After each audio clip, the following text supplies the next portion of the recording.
We are so far from Earth and looking back at, the beauty of creation. I think for me, one of the really important personal perspectives that I have up here is I can really see Earth as one thing. And, when I read the Bible and I look at all of the amazing things that were done for us who were created, it's, you have this amazing place, this spaceship. You guys are talking to us because we're in a spaceship really far from Earth, but you're on a spaceship called Earth that was created to give us a place to live in the universe, in the cosmos. I think maybe the distance we are from you makes you think what we're doing is special, but we're the same distance from you. And I'm trying to tell you, just trust me, you are special. In all of this emptiness, this is a whole bunch of nothing, this thing we call the universe. You have this oasis, this beautiful place that we get to exist together.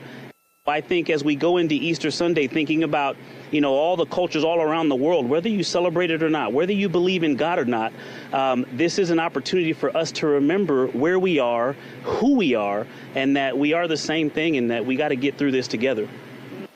In the name of the Father, the Son, and the Holy Spirit.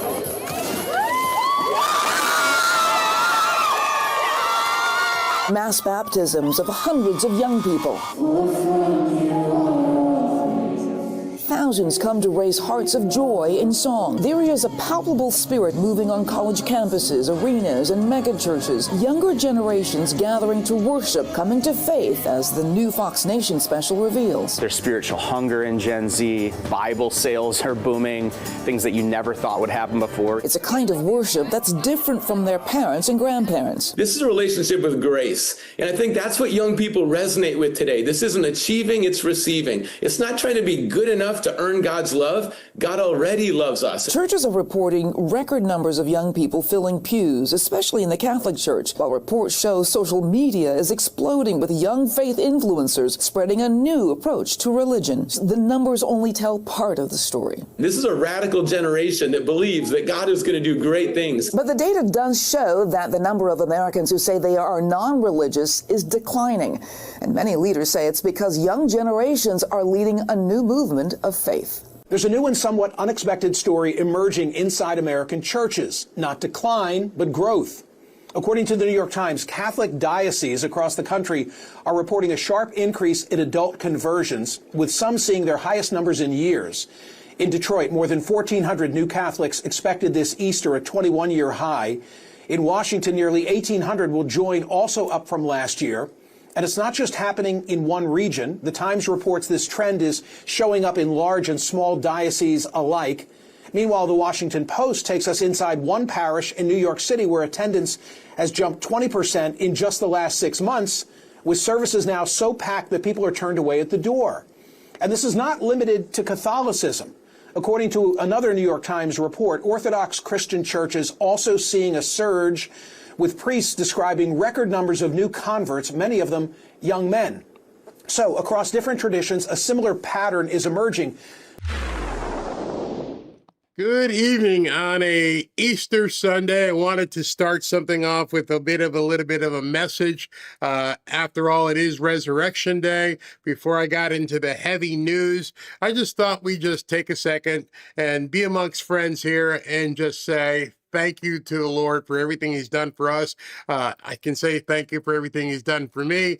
And I love seeing that, we're seeing a resurgence. Funny that even CNN had to report that there's a resurgence. It's undeniable at this point. Yet the media and people on X keep telling us we're losing. And we're seeing an absolute resurgence in young people coming to the church and coming to the Lord and having mass baptisms all over. So I applaud these young people, and it makes me really energetic when I see people and I see these kind of stories that are sometimes hard to find. So today, I just want to say, if you had some time to spend with your family, I hope you had a great time. And if you were alone, you're amongst many believers right now, and wanted to say welcome. As you can hear, I still am getting over my cold, so I'm going to muscle through this show. I've got SB here to help me. SB, what's going on, man? Hey, happy Easter to you and your family, and happy Easter to all the Patriots out there in the chat. Good to see you all today. I'm glad you all can make it. I know it's early. You probably don't have anything yet. Except for you did text me, and I saw it earlier too. We already have a programming note for tomorrow. President Trump is going to be in the Oval Office with some military leaders, and he's going to have a press conference. So we'll go live at 12:30. Okay. You got anything else right now? Well, I love technology. I'm an IT guy. I was reading the story. It was posted about the rescue mission yesterday, and it's involving tech, right? So I don't know if anybody knew this or saw this, but it has something to do with that discombobulator. I'm going to read it to you. The U.S. has unveiled a powerful soft kill electronic warfare capability in Iran, a battlefield shutdown without a single shot fired. The system, reportedly deployed via Black Hawk helicopters, can instantly cripple enemy operations. Communications go dark, drones drop from the sky, and radar along with targeting systems are completely blinded. Entire command networks collapse within seconds. No explosions, no gunfire, just total discombobulation. I use that term. Did you? I don't know if you saw my post a couple days ago when it was first going on, and I said, I bet you he was using a little bit of deception, which we're going to talk about, and then B, they probably brought out the discombobulator, which now we're finding out that is indeed some of the stuff. All right, so let's get going. Let's get going. Thank you. Before we get going, I want to tell you about tonight's sponsor. Tonight's sponsor is Brightcore. The war in Iran is having a devastating effect on the people living there locally, obviously. But what most people don't realize, it is affecting everyone on the global scale as well, even if we aren't there physically in Iran. Every time a missile is launched or a bomb goes boom, tiny microplastic particles are being spread into our atmosphere, leaching into our soil and our water, and eventually ending up in our body, causing irreparable harm. You guys ever hear of Saharan dust and how the dust comes across the Atlantic Ocean? And you can actually see it all the way over from Africa. It's the same thing. They cross the gut lining, they leach into your blood and disrupt everything. They've been shown to alter gut bacteria, suppress your immune response, and increase your risk for heart attack and stroke, cognitive diseases, and cancer. There's now a plastic spoon's worth of microplastics in the average human brain, but your gut can help you fight back. Kimchi 1 from Brightcore Nutrition is a potent ally in this toxic world and fighting microplastics. It really does help. It's packed with over 900 probiotic strains unique to kimchi and proven to bind and excrete microplastics, helping you detox from the inside out. Your body was never designed to handle plastic, but your gut was designed to protect you. It's some really nasty stuff. And once you start getting that toxicity out of your blood and out of your brain, you're going to feel much better. You got to give it the right tools to do so, however. So if you'd like to, and many people here in the Fanfare family have gotten it, you can go right now to brightcore.com/Barry. The link is also in the description below for 25% off your entire order. Or for an even better deal, you can call my friends at Brightcore for up to 50% off your order and free shipping. Give them a call now at 888-418-6738. All right, let's get going. One man is being victimized by our own government. One man whom they fear, yet whom millions love. One man who is willing to take the poison arrows of lawfare. One man whose voice has been taken away by a corrupt judge operating in a corrupt system. One man who has been ridiculed and insulted. One man who refused to back down. One man who refused to back down. One man who refused to back down. One man who stands between us and them. One man that wants to see America protected again. One man who wants to see America prosper again. One man who understands that a man is a man and a woman is a woman. One man who understands and protects the blessing of life. One man who wants to restore American exceptionalism. One man who once again wants to make America that shining city on a hill for all to see. A place where all the people of the world glowingly set their eyes upon. America. One man who unashamedly wants to make America great again. That one man is Donald Trump.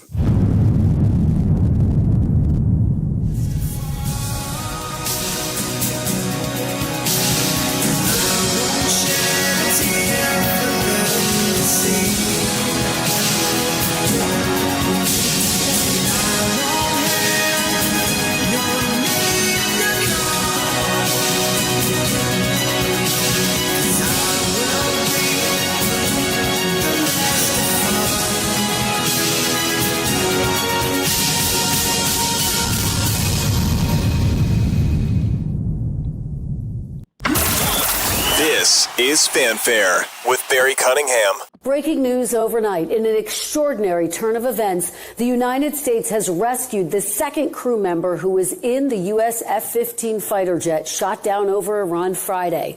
President Trump texting me directly this morning. The rescue was an Easter miracle. The enemy was large and violent. The rescuers were brilliant, strong, decisive, and as cool as anyone can be. The Iranians thought they had him, but it wasn't even close. And remember, we got two, but couldn't talk about the first, in that it would have highlighted that there was a second. Such a rescue has never happened before in so violent an enemy territory. It is usually not done because it is considered not doable. Such a great military like no other. Adding on Truth Social, open the effing straight, you crazy bastards, or you'll be living in hell. CIA. All right, so yeah, I'm going to touch on this. Got a lot more to talk about it, but obviously by now, many of you have seen that Truth Social post that's freaking a lot of people out. I find it interesting. I'm going to leave the poll up because it's early in the show. I want to hear what people have to say. The left is clutching pearls. Many people on the right are doing the exact same thing, screaming, oh, how could you say it? I even saw Alex Jones say you shouldn't be saying it. These people are turncoats. I'm looking here right now, 95% of you, I asked the question, are you offended? 95% said no. They want us dead. How can you be offended by what President Trump said when they have been chanting literally death to America for decades? And given the opportunity, that's exactly what they would enact. That's exactly what they would do to as many Americans as possible. And then string your body and run it through the streets and do everything vile they can do to an American. But no, we can't talk like that. I've been telling you over and over, they keep comparing President Trump to how other presidents acted. And one of the things we are hopefully going to see very soon is President Trump is going to get a result that the other presidents couldn't get. So no, I don't have any problem with him talking like that and letting these people know he's not playing their game. They talk like that. Why have no liberal Democrat politicians scream about them calling for death to America? But they want to complain because President Trump is showing his bravado and showing the world we're not taking it anymore. Found this colonel in a mountain crevice. Then they told the Pentagon where he was. At some point, this colonel climbed up a 7,000-foot ridgeline. Is that part of the survival training, to try to get as high as you possibly can? Peter, it's to get as far away from your initial landing site as possible and then start to find a place where you can hide well and start to communicate via encrypted radio back to the rescue forces. And so it takes the great training of that WISO, but also the great training of those on-call combat search and rescue personnel in order to accomplish what we saw with the help of national means like the CIA as well. So with the help of the CIA as well. So we're gonna continue talking about that, but I wanted to stop right there, and I want you to grasp what you just heard. This man is flying in a jet 400 or 500 miles an hour. Who knows how high he was. He gets to a sudden abrupt stop because he ejects and then hits the ground, and then climbs 7,000 feet to get away and find a secure space to hide, to evade. 7,000 feet. Equivalent of what, 70 stories? No, 700 stories up a mountain after you've crashed, you're injured, you're alone, and you have the intestinal fortitude and the physical ability to go up 7,000 feet. Nobody's really focusing on that. I'm like, wait a second, you go down and you're already kind of disoriented, and you know your training's got to kick in, and I got to save myself before the cavalry gets here, and I got to go up 7,000 feet. I'm not even climbing 10 stories in a building on the stairs. This guy went up 7,000 feet up a mountain. That's unbelievably heroic. While the Iranians were confused and uncertain of what was happening, the agency then used its unique, exquisite capabilities, what are described as exquisite capabilities to me, to search for and find the American airmen. This was described to me as looking for a needle in a haystack, but in this case, it was a brave American inside, hiding inside a mountain crevice up on a ridge, invisible except for the CIA's capabilities. The CIA immediately shared the crew member's exact location with the Pentagon and White House, and they knew where he was all along while the rescue took place. But the rescue was difficult, and we understand there was a great deal of gunfire to keep Iranians away from the area where the weapons systems officer was hiding. The president ordered an immediate rescue mission, and that's when CENTCOM kicked in. And we understand it truly, everyone that we've spoken to who was a part of this mission and overseeing this mission says it really is one of the most daring and complicated, layered missions that they've carried out, a rescue like this in a long, long time. It really is incredible to hear, and your exquisite reporting, Jen. Do we know more about this officer who was rescued? The president did say that he had some injuries, but he would be okay, right? Yes, we understand that it's natural to that he would have some injuries from ejecting from the plane going at 500 miles an hour, and so we do understand that he's injured, but will be okay. He's in getting medical treatment now. The pilot is perhaps in difficult condition, I'm told, and undergoing medical treatment, and is still in the region, has not been moved to Landstuhl yet, or onward to the United States.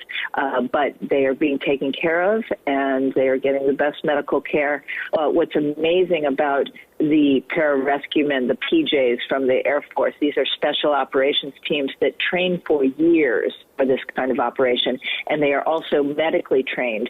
But it was them, it was Delta Force from the Army, as well as all the services that were involved in this very, very daring rescue. Very much so. Jen, have we heard anything from Iran or any representatives from them after this successful rescue mission? I think the only thing we've heard from Iran is they pointed out that there was at least one C-130 aircraft, U.S. military aircraft, that had to be destroyed on the ground. There's some indications it may have gotten stuck, or this may have been part of the original plan to take out this plane, but it was destroyed. That's the only little bit of information that the Iranians were able to put out as part of their propaganda machine. But in essence, they have been silent since the rescue of these pilots, because it really showed how the United States put dozens of warplanes over Iran, over enemy territory, landed. They had service members on the ground, rescue teams on the ground, and the Iranian military couldn't do anything about it. The Iranian Air Force no longer exists, and it really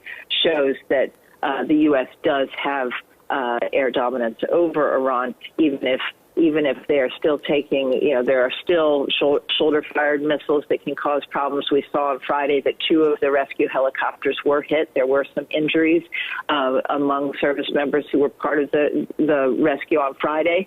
And then we also saw an A-10 Warthog crash. It's not clear whether it was shot down or whether it had a mechanical difficulty, but it had to be jettisoned. That Warthog was flying as part of the daytime rescue mission of the pilot on Friday, and it crashed in Kuwait, and the pilot of that plane had to eject as well and be rescued. So this is really, the U.S. military makes it look easy, but this was a very, very complex difficult operation, and there were some glitches along the way, but overall, they all got out safely, and it's really quite a miracle that the 2 airmen survived. Absolutely, and no injuries, like you said, to the hundreds of others from multiple branches of the military involved in this very daring rescue successful mission.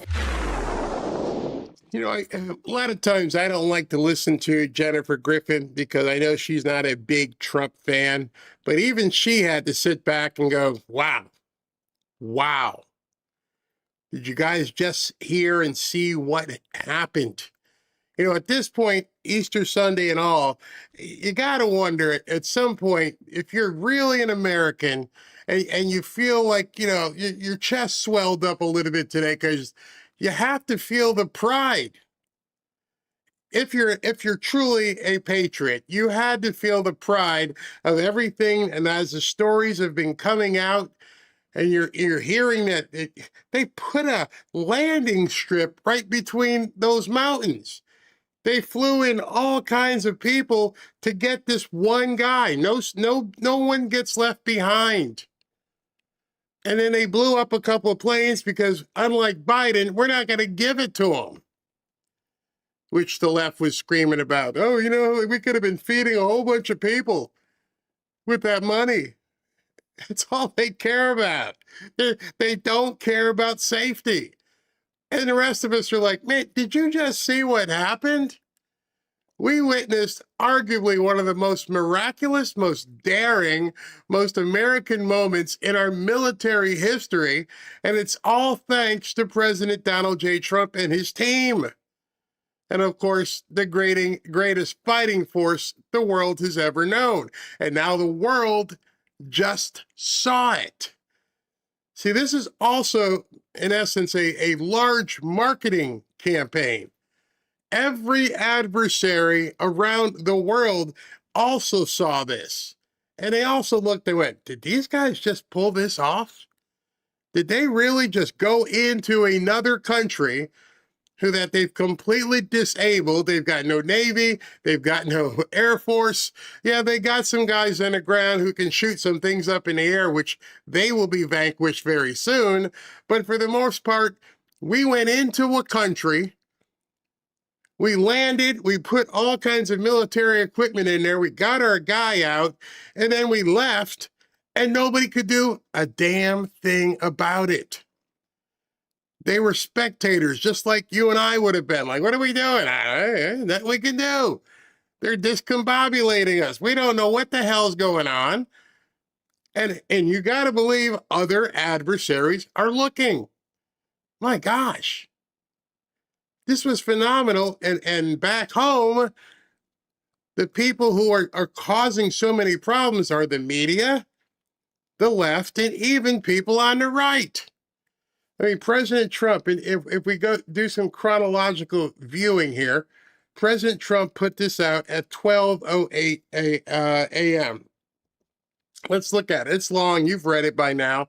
But it says, we got him, my fellow Americans, over the past several hours. And again, this was at 12:08. I was waiting last night. I was going to go live, and I'm like, there's a lot of stuff happening. Let's just see, until we get confirmation from the boss, I'm not putting anything out there. I am going to wait and see what exactly happened. So he posted this at 12:08. As our commander-in-chief posted this, over the past several hours, United States military pulled off one of the most daring search and rescue operations in U.S. history for one of our incredible crew members, a highly respected colonel who also happens to be a weapons systems officer. That's a WISO or WSO, as you've probably seen in the news. And it was on an F-15E Strike Eagle. And as Jennifer said, these things fly 400 or 500 miles an hour. And President Trump is talked about it here. And he says, we got him, my fellow Americans. Over the past several hours, the United States pulled off, as I just read, for one of our incredible crew members who also happens to be a highly respected colonel, who I am thrilled to let you know is now safe and sound. This brave warrior was behind enemy lines in the treacherous mountains of Iran, being hunted down by our enemies, who were getting closer and closer by the hour. And so not knowing, the guy's full condition, they also had to get in there before the bad guy showed up, which now you're racing. And then you've got certain people, we haven't seen President Trump in like 2 days. Hey, he's in the Oval Office or the Situation Room, dummies. But as Trump said, he was never truly alone. And we found out through, as SV said, some of the electronics that they had, which allow him to give off a beacon to allow people to know where he is, even though the bad guys couldn't decipher what was going on. He wasn't alone because his commander-in-chief, the Secretary of War, the chairman of the Joint Chiefs, and his fellow warfighters were monitoring his location 24 hours a day, planning his rescue like the professionals they are. At President Trump's, where's it goes down here, the U.S. military sent dozens of aircraft armed with the most lethal weapons on the planet to retrieve him. So they went in and got this guy. And as a part of that, he sustained some injuries, but he's going to be just fine. Now understand this is also really important. The miraculous operation comes right on the heels of this other successful rescue of the previous pilot that went down. President Trump couldn't confirm that, as Jennifer said, because he didn't want to jeopardize the operation to get the other guy.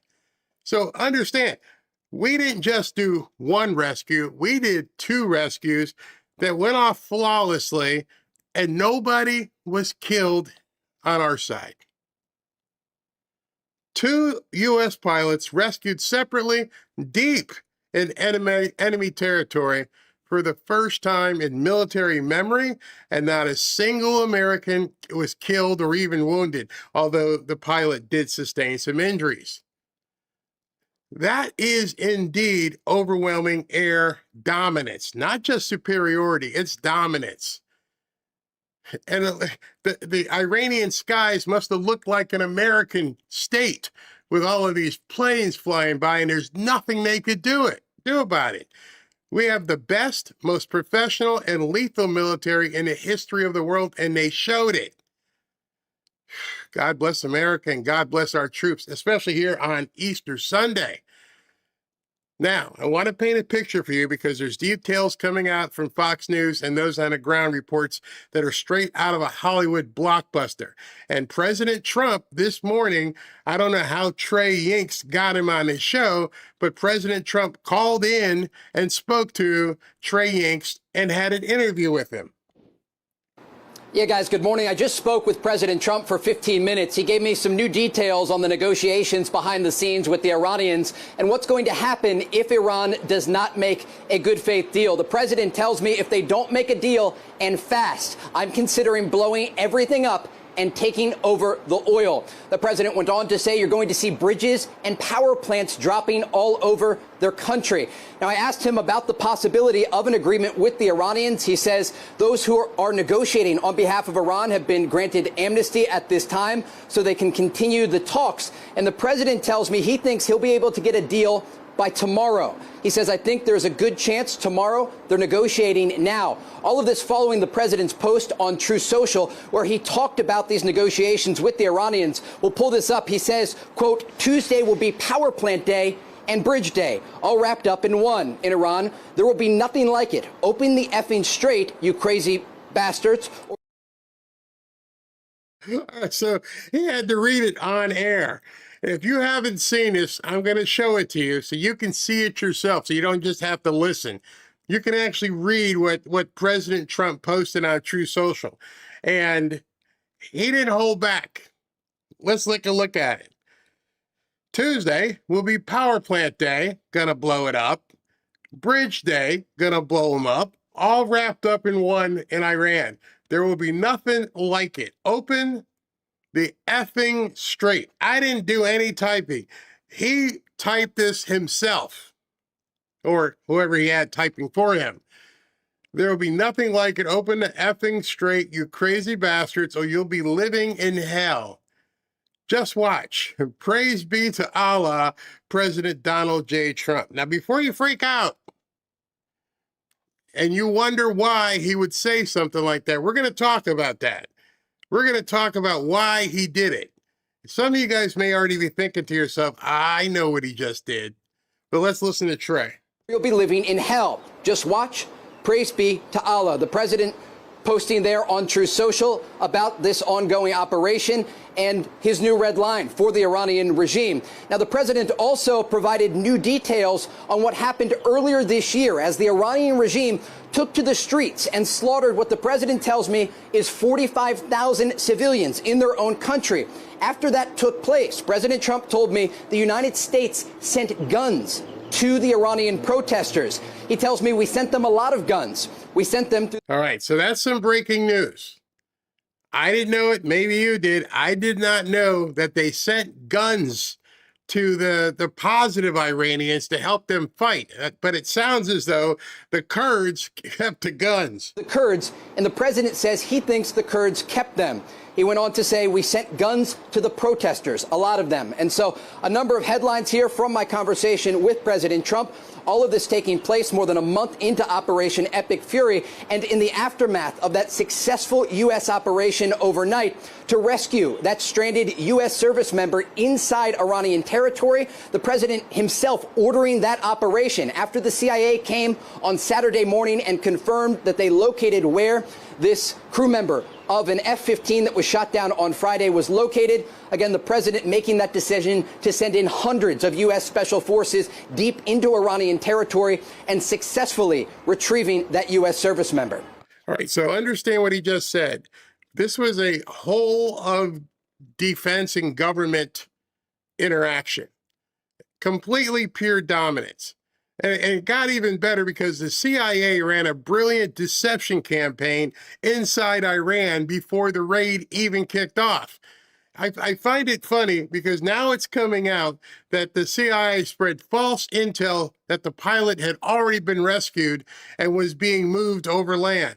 They admitted they were using deception. I mentioned to you in my last show, I bet you there's a lot of deception going on. And people like got all freaked out because, oh, Barry, what do you mean he's lying? It's deception is a weapon. And then when was this? A couple days ago, April 4th, I actually posted this. You have to wonder, did they put out wrong info to the Iranians and smoke them all out in the open and then use the discombobulator on them? And you can see the date here. This was 11 o'clock on the 4th. Last night, I was thinking to myself, I bet you they didn't tell them everything. They let them wonder what the heck was going on. This is before President Trump even posted. And I'm like, deception is key right now. They have no leadership. See, that's really big. They've got no leadership there. Nobody to tell them what to do. And so it's easy to use deception because there's nobody calling the shots. It's a bunch of guys running around with rifles and rocket launchers. So the CIA confused the enemy. They didn't know where they were going. And it bought our guy up in the mountain some very, very precious time. That's the kind of sophisticated America first thinking. We haven't seen that in years. Haven't seen anything like that. Guys, I want to make sure I got this correctly. Are you saying that the president told you that he sent guns, the U.S. government sent guns to the protesters via the Kurdish, but the Kurdish kept some of the guns? Correct. The president tells me that the United States sent guns to the Iranian protesters earlier this year. He says we sent them a lot of guns. We sent them through the Kurds, and he thinks that the Kurds kept them. Remember, the president made a commitment to the Iranian protesters who were in the streets of their country earlier this year. Those images were circulating online of thousands of people who were slaughtered at the hands of the Iranian regime, the current regime that is attacking U.S. forces as we speak. And the president made a commitment on Truth Social to those protesters, and he said help is on the way. And we are learning as a result of this call with President Trump that he attempted to send guns to these protesters in order to fight back and defend them. Remember, these were peaceful demonstrators who were protesting against their government, and they were met with live ammunition from the Iranian regime in the streets of their country. They were now understand what you're hearing, because you're probably hearing it for the first time. That's how I heard it when I heard what Trey was saying. And it struck me because, again, no leaks. We didn't hear this. We didn't hear that they were arming people over there. The CIA and the military were doing a complete op over there, and they were letting them fight from within. So when you hear people say, my source, or I found this out, there are no sources. The only thing that gets out is when they want it to get out. Nobody knew they were doing this. Slaughtered. And Fox News was talking to people in Iran who were using Starlink, and they were describing these horrific scenes in the streets of their country. And the president, again, told them that support and help was on the way. And so it appears that was the help the president was talking about.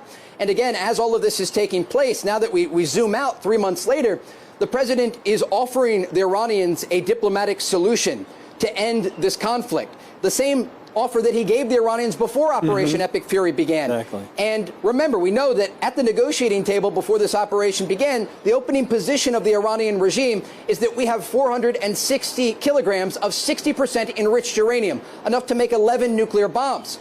And the president, understanding the country's ballistic missile program and their nuclear aspirations, ultimately ordered this operation. Well, more than 35 days later, the president once again is offering the Iranians a diplomatic solution. And again, he tells Fox News in a phone call earlier today, he thinks he'll be able to get a deal with Iran by tomorrow. He says he thinks there's a good chance tomorrow. They are negotiating now. But again, the president goes on to tell me you're going to see bridges and power plants dropping all over their country if they're unwilling to make a deal. Wow. So a lot of things are going to happen in the next 48 hours. As I posted on X, I don't think there's enough popcorn in stores right now. Nobody knows what's going to happen. Is he bluffing? Even if he's bluffing, if you're Iranian right now, are you willing to call his bluff? After the muscle you just saw, after the operation you just saw in terms of them coming in, bringing in a whole bunch of people, putting boots on the ground. I know it's going to freak some people out. They brought boots on the ground. They got this guy out, two of them. You couldn't do anything about it. You're chasing goats over here because the CIA fed you wrong information and you don't have any leadership or communication or intelligence to tell you otherwise. You don't know what's going to happen. How would that make you feel?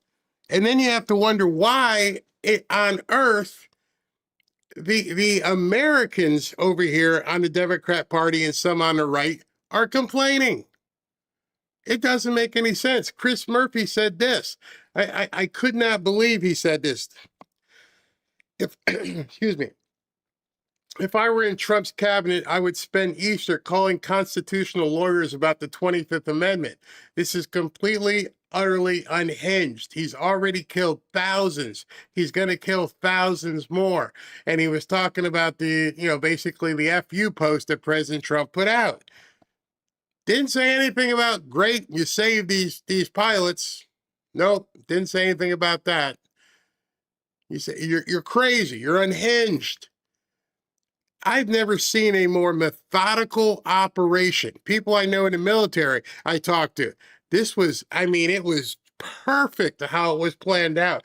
That's not unhinged. You didn't like this? You didn't like that tweet that post he put out? Because he's not talking to you, Chris Murphy. He's not talking to you, Ann Coulter and Bernie Sanders and all the rest of them that are freaking out. Excuse me. He's not talking to you. He's talking to the rest of the world, including whatever mullahs are still there in charge. He's letting them know, I'm done playing your silly games. But yet you want to call him unhinged after you saw, you know who doesn't think he's unhinged? When you think about it, the guy who just got rescued doesn't think he's unhinged. The other guy who got rescued doesn't think he's unhinged. 96% of you don't think he's unhinged. It doesn't make any sense when you hear these people. Incredible reporting, Trey. But it's interesting because President Trump told you that he was thinking optimistic, it sounds like, that there could be a deal tomorrow. But did you also sense a frustration in his talking about the negotiations? Because Iran has never changed their tune. They so far have yet to show any inkling of good faith negotiating, but maybe something has changed in the last 24 hours? The short answer is no. It doesn't appear anything major has changed as it relates to the way that the Iranians are negotiating. What's changed is the increase in pressure that continues. President Trump ordered, remember, a strike against the B1 bridge, a new bridge in Iran that the Iranians, according to intelligence officials here, were going to use to transport military equipment. And he told me on the phone that as... Now, I want to stop there for a second. I want you to remember that. The bridge that got blown up was a bridge that they were transporting military equipment.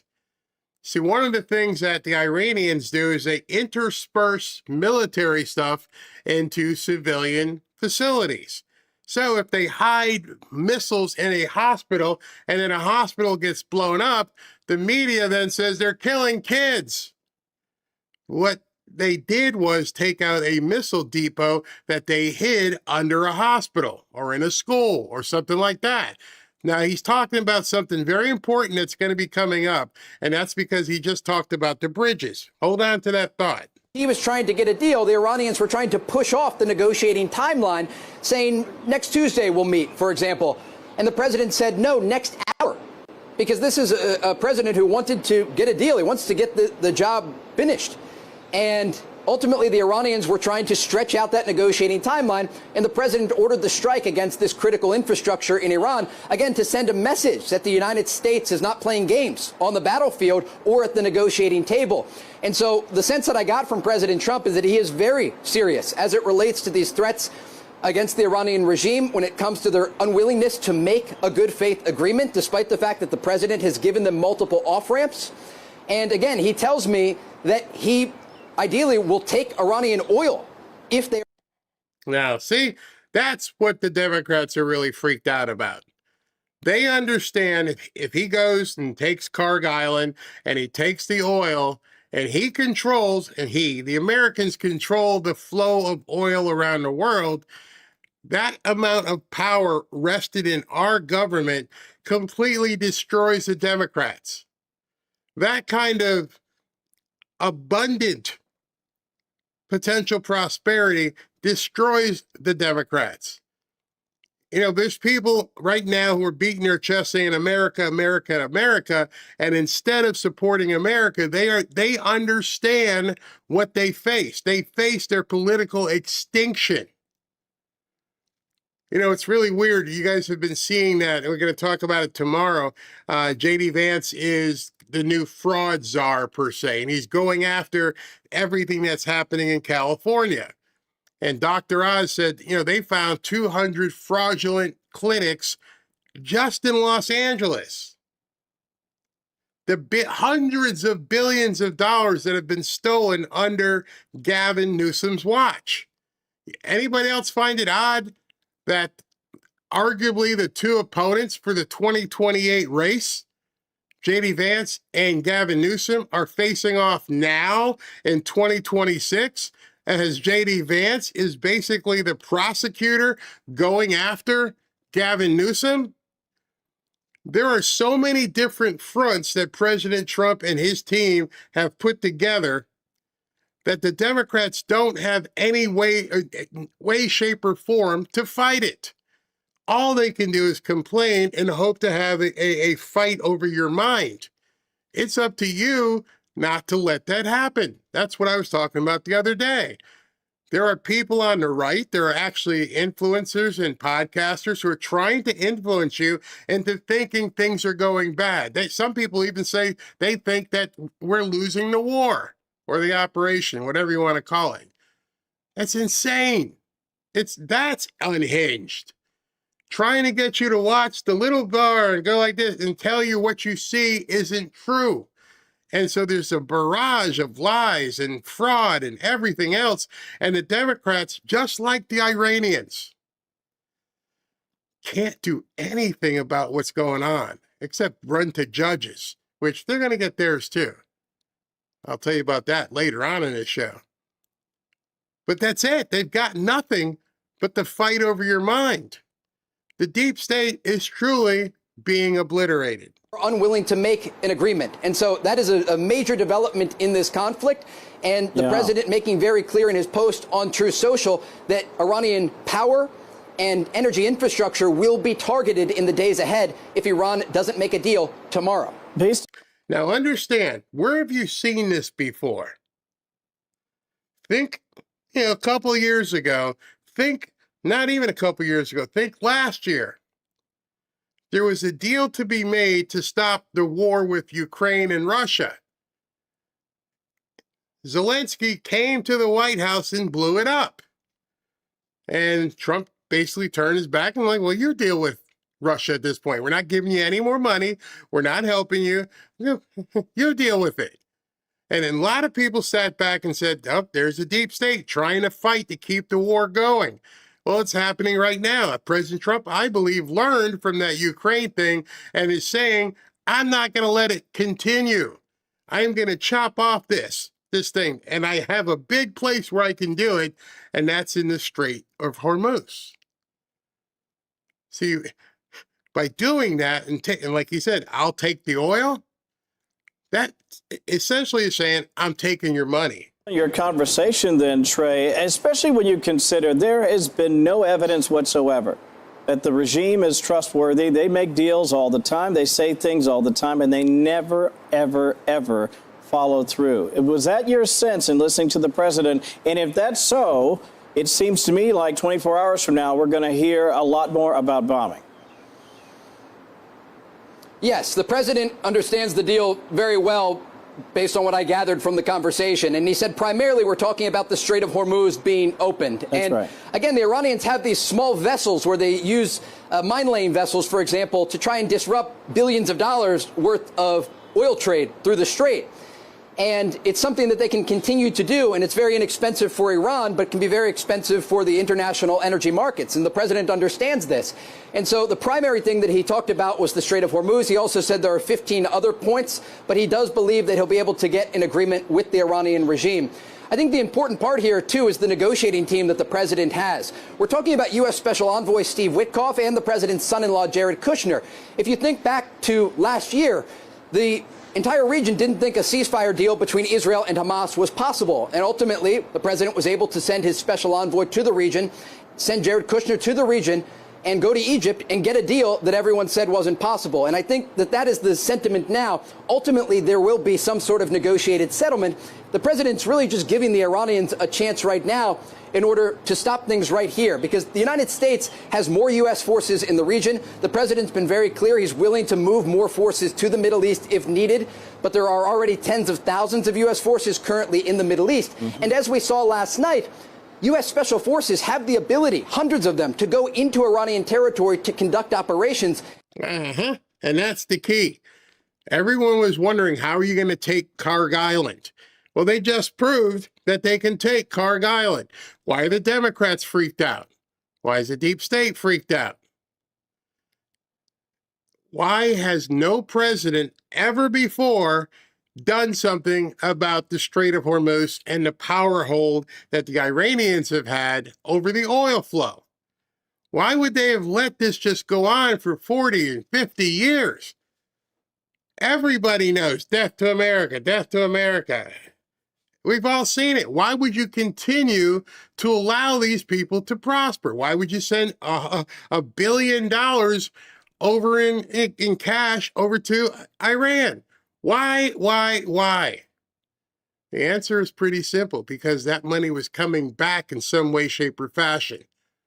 Whether those billions of dollars ended up in other bank accounts, whether they were getting money siphoned off by the oil coming back out of the Strait Hormuz, there had to have been a reason why nobody wanted to mess with the power structure of the oil flow.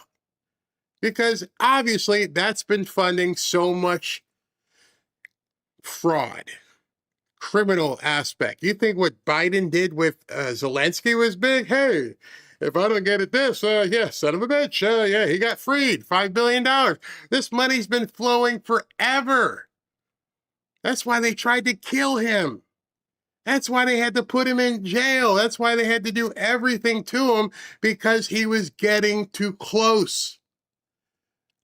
There was a reason why they needed to remove President Trump. They realized this time he didn't have that group of people around him that were going to keep him contained. That's why he's unhinged. The hinges are off. There are no more hinges. He's unshackled. That's why they're freaking out. That's why they're even mentioning 25th Amendment. Somebody's got to stop him. They don't care. They've proven they don't care about Americans. They've proven all they want is to tax you and do whatever they can to keep you in a certain position. The reason they're freaking is they see the entire temple that they've built over decades, over 100 years, is looking like it's going to fall apart. All of that structure. People have to be able to look beyond the immediacy of what's happening. Why are the rhinos? Why are some of these people freaking out? Because they know President Trump isn't going to run in 2028. There's no checks. There's no more checks coming from President Trump and his campaign. These people exist by siphoning money from political campaigns. So if there's no money coming from President Trump, why do I need to, keep backing him? I need to, hey, listen, I got 1 million followers, Mr. So-and-so. I need you to pay me. They are positioning themselves for their future, not yours. The Democrats are positioning themselves for their future, not yours. The only person who's working, and I won't say only because it seems like Jared Kushner and Witkoff and Pete Hegseth and a whole line of them are working to help America. And they're watching the same movie you're watching, and the ending ain't good for them. And successfully leave the country without anyone being killed or very serious injuries happening to those forces. And again, this is also a message of deterrence, I am told. I spoke with a senior U.S. official earlier today who said only the United States of America has the capability to do what is being done right now in Iran. And the president has a variety of options on the table to choose from as it relates to how this conflict is going to move forward. And as we talked about earlier, it appears the president is giving the Iranians until tomorrow to make a good faith agreement, or there will be a price to pay, according to the president, and that will be Iran's power grid and bridges. And he even described it to me as Power Plant Day and Bridge Day, because he said this will be a concerted effort to strike at the heart of the regime and their infrastructure if they're... All right, so now you have to wonder, why did he call Trey Yingst, knowing Trey was going to do this spot on Fox? Why is he calling in to all these different places? Because this messaging isn't so much for Iran, this is for the deep state. At the same notification and warning he's been giving to people over there, because Jared Kushner and Witkoff have already told them, hey, he's going to blow you to hell. This is being put out for the benefit of the rest of the world and people here. If you realize it, he could have kept this completely secret and went boom. He's warning everybody this is what we're about to do. The deals to be made just aren't with Iran. The deals to be made are going to be with other countries, with NATO, the Democrats. Think of all the people who completely implode if they can't have their way with this money. The money meaning the oil. Now you start seeing, oh, wait a minute, this is going to affect a lot of people. Unwilling to come to the table and make a good faith deal. Well, Trey, your report gives me a lot of hope. I mean, we've all been praying for peace and hopefully a negotiation, a way out of this. Did the president give you any indication as to who is leading these negotiations? My understanding is that last week, the Iranians said, we want to deal with J.D. Vance. J.D. Vance was beginning negotiations with somebody on the Iranian side, and then that person we killed, and I think, or injured, and then some of his family was killed, if I'm correct me if I'm wrong. So who is leading the negotiations, and who are they negotiating with? Because part of the problem is if you kill so many of the leaders, you're not left with a lot of people to negotiate. Big question, and the answer is something that we won't know. We think at this point that Jared Kushner and Witkoff are talking to whoever's left in Iran. That may not be the people who are calling the shots. When you sit back and think of the breadth of the size of who the deep state really is, there are a lot of players right now who are thinking, okay, how do we salvage anything here? This is high stakes poker, high stakes poker.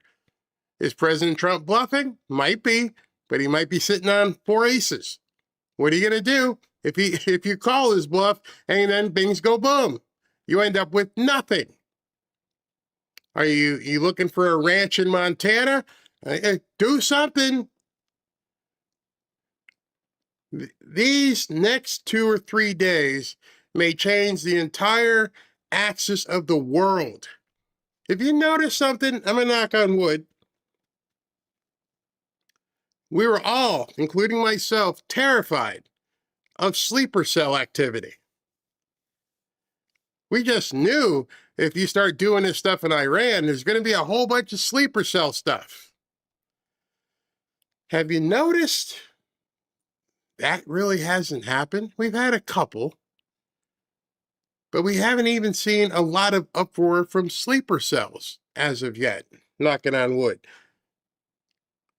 Something has happened where they have gone in and neutered as much of the Iranian deep state infrastructure as possible. They knew where to go. They knew how to get things done. And now we're at the end game. And oil tomorrow, knowing where, that puck is going, is probably going to hit 112 or 115. If he bombs and it does something over there, it's probably going to go to 120. Go get your oil. Go get your gas filled up in your cars. But then, once he announces they have control of the Strait of Hormuz and these boats start going through, it's going to drop precipitously. You already have the program. You know what act is next. Act 1, Act 2, Act 3. Oh, Act 3 is where they put the oil prices through the moon. And then when he takes control of the strait, it's going to drop again.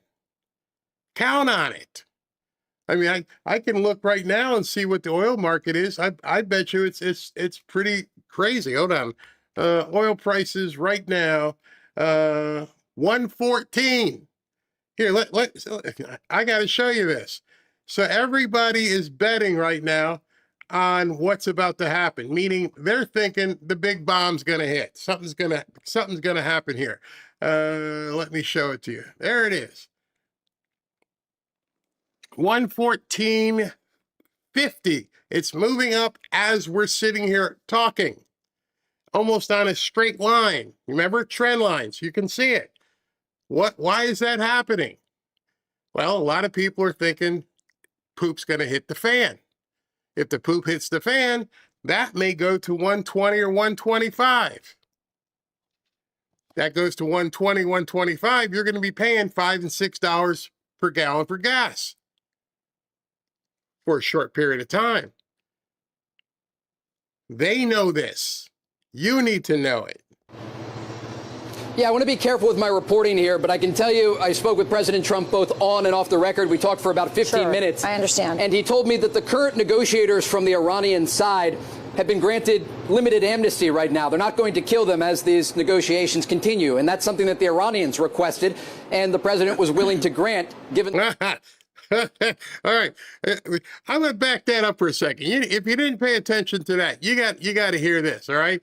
Talk about calling someone's bluff. The problem is if you kill so many of the leaders, you're not left with a lot of people to negotiate.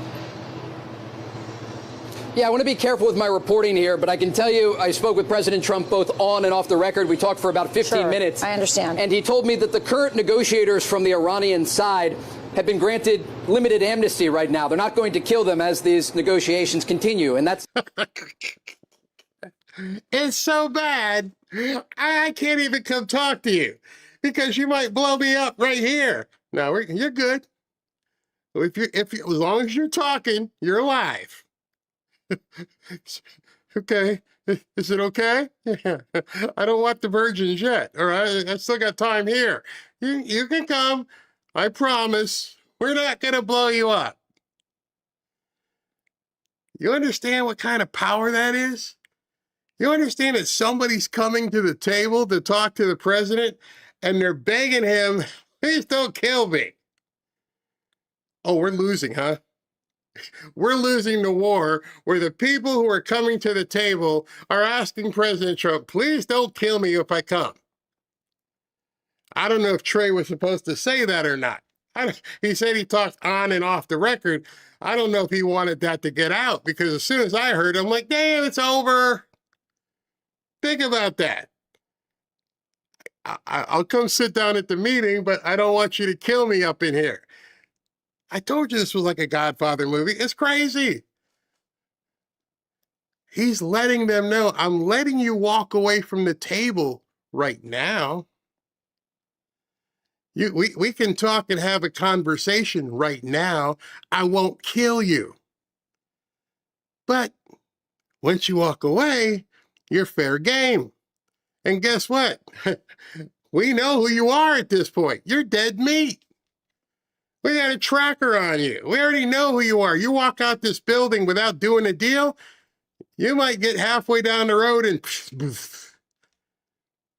I don't know if you picked up that. Let me just play it one more time because that was just a bit of information that most people will never hear. Here, but I can tell you I spoke with President Trump both on and off the record. We talked for about 15 minutes. I understand. And he told me that the current negotiators from the Iranian side have been granted limited amnesty right now. They're not going to kill them as these negotiations continue. And that's something... I don't know who heard that or didn't hear that. I'm sure that wasn't repeated throughout the day on Fox. You now have heard it. You now have heard that these people are so terrified, they're afraid to negotiate. That's how weak this regime is. They've got no hand. They've got nothing. They're coming to a negotiation table. What are you going to negotiate at that point? If I know, and I'm sitting across from you, and I know that by the time you walk out the door, I could turn you into pink mist, and you know that, and you're begging me, please, give me some limited amnesty. What the hell is limited amnesty? Until you get back to the house where we're going to blow you up? I mean, what? There is no amnesty. Limited amnesty. Okay, yeah, you got till an hour after this meeting. How about that? We won't blow you to smithereens until 60 minutes from now. That is some serious power. That the Iranians requested and the president was willing to grant, given the fact that he is controlling the scope of these negotiations right now. But I think the president also talked about how the Iranians are negotiating. And this was the thing that I drew from the conversation, is that the Iranians like to drag their feet in these negotiations. And the president basically, through that strike on a key bridge in Iran last week, was trying to send a message to them that they're either going to make a deal or they're going to face consequences for not making a deal. And so, again, the president told me that the Iranians were trying to push off the negotiations an additional week and a number of days ahead. And the president said, no, next hour you're going to negotiate. Because, again, this is a president who is directly involved and speaking on a daily basis with U.S. Special Envoy Steve Witkoff, with his son-in-law Jared Kushner, because they understand the framework of this deal. They also understand how the Iranians negotiate. And they're not negotiating in good faith. despite the fact that the United States is giving them this off-ramp. Right. We have seen this in the past. We saw this during previous administrations. And the difference with this administration is that the president is not willing to let them drag it out. He's saying, if you're going to make a deal, you need to make it, as he told me, tomorrow, not next week. So if he told Trey that I told him this and here's what's going on, then I want to go back to Chris Murphy's tweet here. Chris Murphy, who posted this and said he was afraid. If I were in Trump's cabinet, I would spend Easter calling constitutional lawyers. This is completely, utterly unhinged. He's already killed thousands. He's going to kill thousands more. Who are you protecting? Who exactly are the Democrats at this point trying to protect? They're letting you know that they're not on your side. They're letting you know that if it comes to it, they want to make sure that the Iranians are okay. And so now they're hearing this stuff and they're thinking, did that sound unhinged or did that sound very, very methodical? He talked directly to the president. The president said, I'm letting them come to the table. I'm giving them something called limited amnesty. I won't blow you up right here. Is that unhinged? No, that's very strategic. Listen to more of the strategy that went on. Weapons systems officer, we're told, ejected along with the pilot when their F-15E Strike Eagle went down. They were flying and they were struck on Thursday night. There's been for the last 48 hours, there's been a manhunt for the weapons systems officer who used SEER training, survival, evasion, resistance, and escape training to evade capture. He hid on an elevated ridge after hiking away from the wreckage and put out an emergency beacon, but it took these last 2 days for the rescue teams to actually reach him because there were so many Iranians trying to also reach him. Iran had put out a reward for finding the American. I understand there was a massive firefight as well as a number of aircraft that had to be destroyed. We reported on Friday that 2 helicopters as part of the rescue efforts were hit, and some of the crew members on those rescue helicopters were injured. We also now know more details about the A-10 Warthog that crashed on Friday in Kuwait. It was part of the rescue mission. It was flying cover and firing suppressive cover to try and keep the crowds away, both from the wreckage as well as to protect the airman who was hiding in that what we now know was an elevated ridge. But right now we are told that a lot of the details will not be coming out because it was such a complex mission, but we can report now that both the second crew member of that F-15E and all of the rescue teams are safely out of Iran. Rich? All right, so the part there I wanted to highlight for you is that they're not even telling the press what actually happened, how it happened, everything that's going on. They just flexed some muscle. They went in there, they got this pilot out, and at this point, the Democrats, the media, with what President Trump said here, everybody knows that right now we are on a countdown, and that countdown is Tuesday will be Power Plant Day, Bridge Day, all wrapped up in one in Iran. There will be nothing like it. Open the effing straight, you crazy bastards, or you'll be living in hell. Just watch. Praise be to Allah. It's got a lot of people worried. A lot of people ticked off on the left.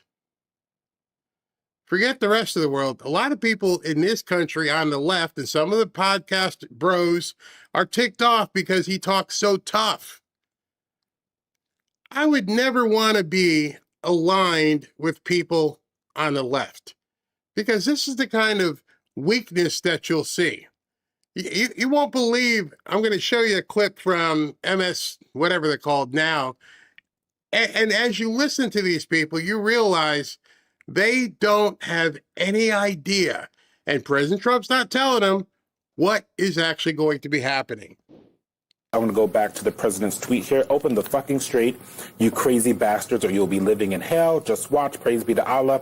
President Donald J. Trump. That is a quote from the president. So yes, we are saying it on television. Parental warning. You should give a parental warning. Too late. Maybe Brendan Carr will have something to say about you saying that on television, you morons. But now it comes the fun part, because you're about to hear 1, 2, 3 different gentlemen talk about the words that he said and how it's so offensive. These are 3 guys you'll never see on a battlefield because they're way too light in the loafers, if you know what I mean, and I think you do.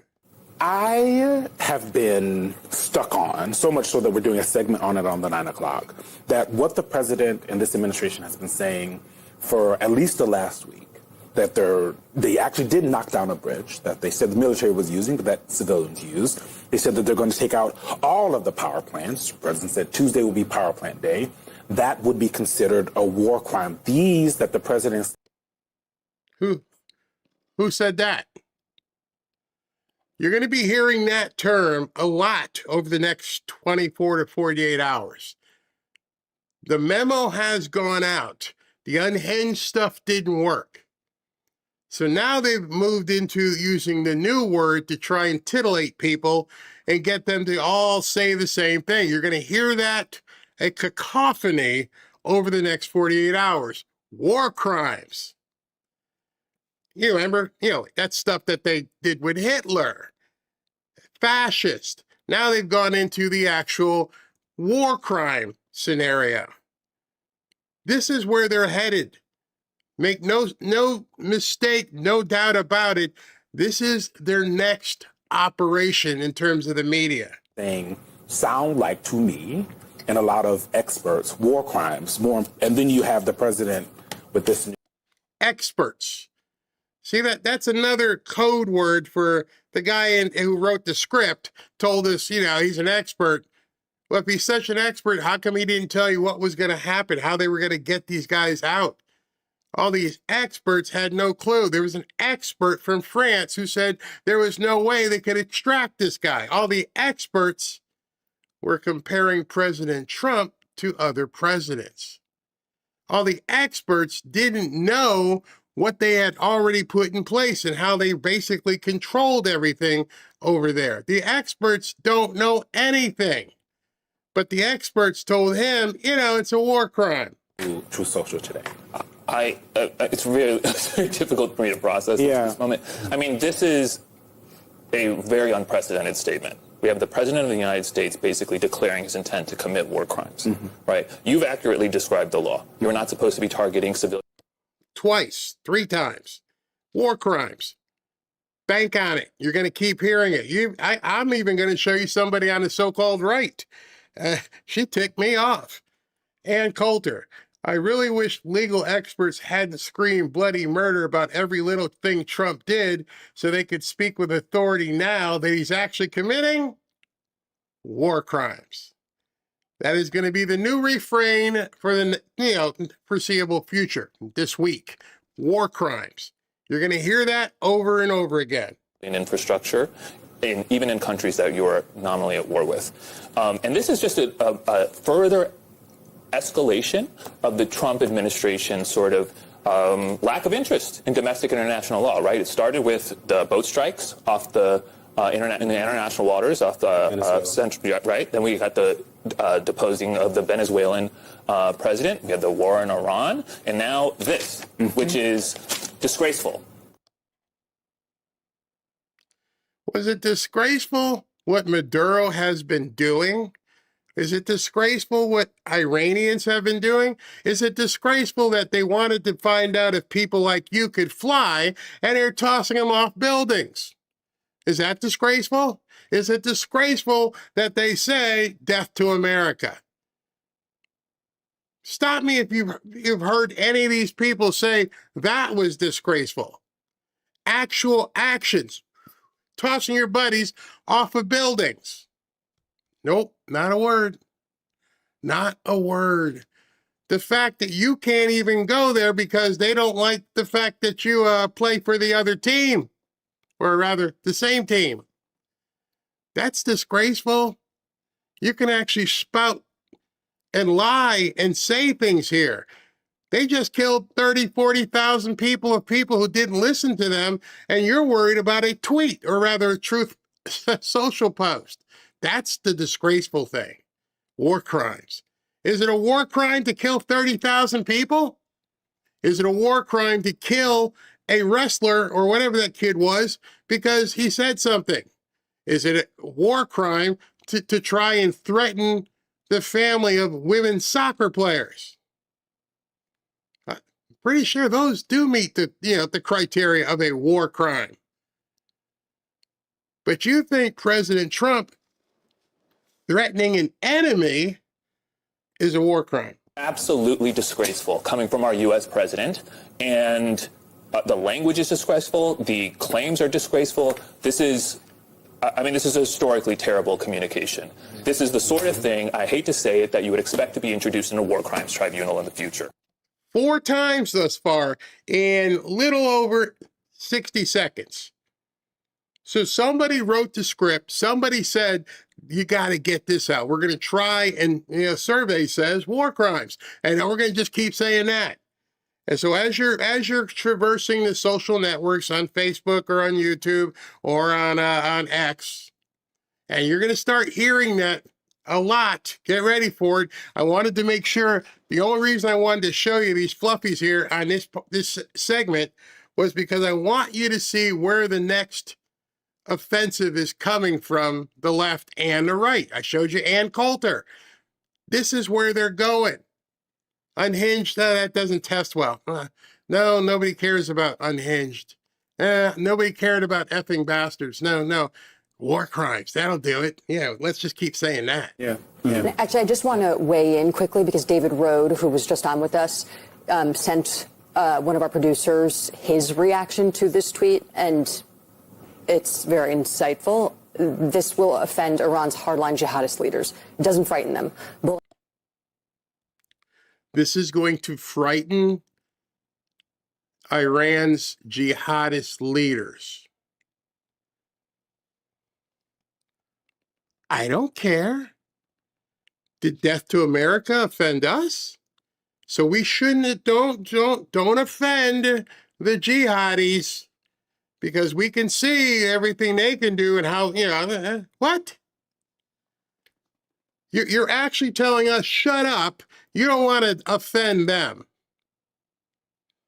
Religious extremists who want to become martyrs doesn't work. He says he's witnessed this in Afghanistan and Iraq. Just to we also want to make a clarification. 1 p.m., the press conference will be tomorrow with military leaders in the Oval Office. With the president.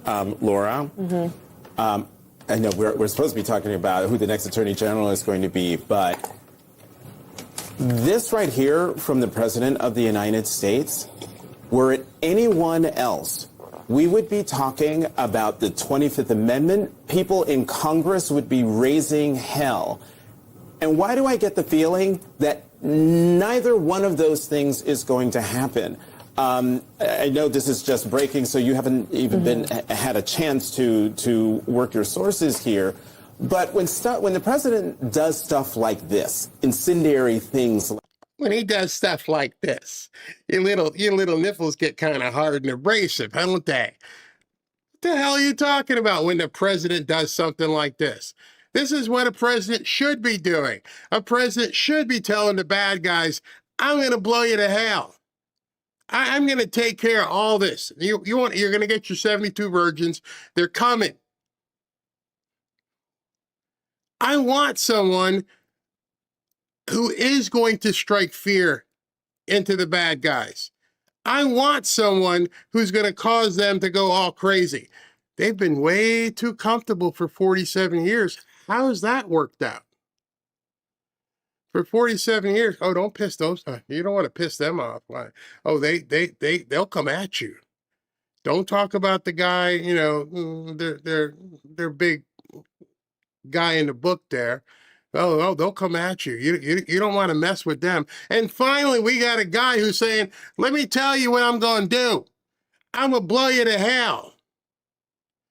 I'm going to call you effing bastards.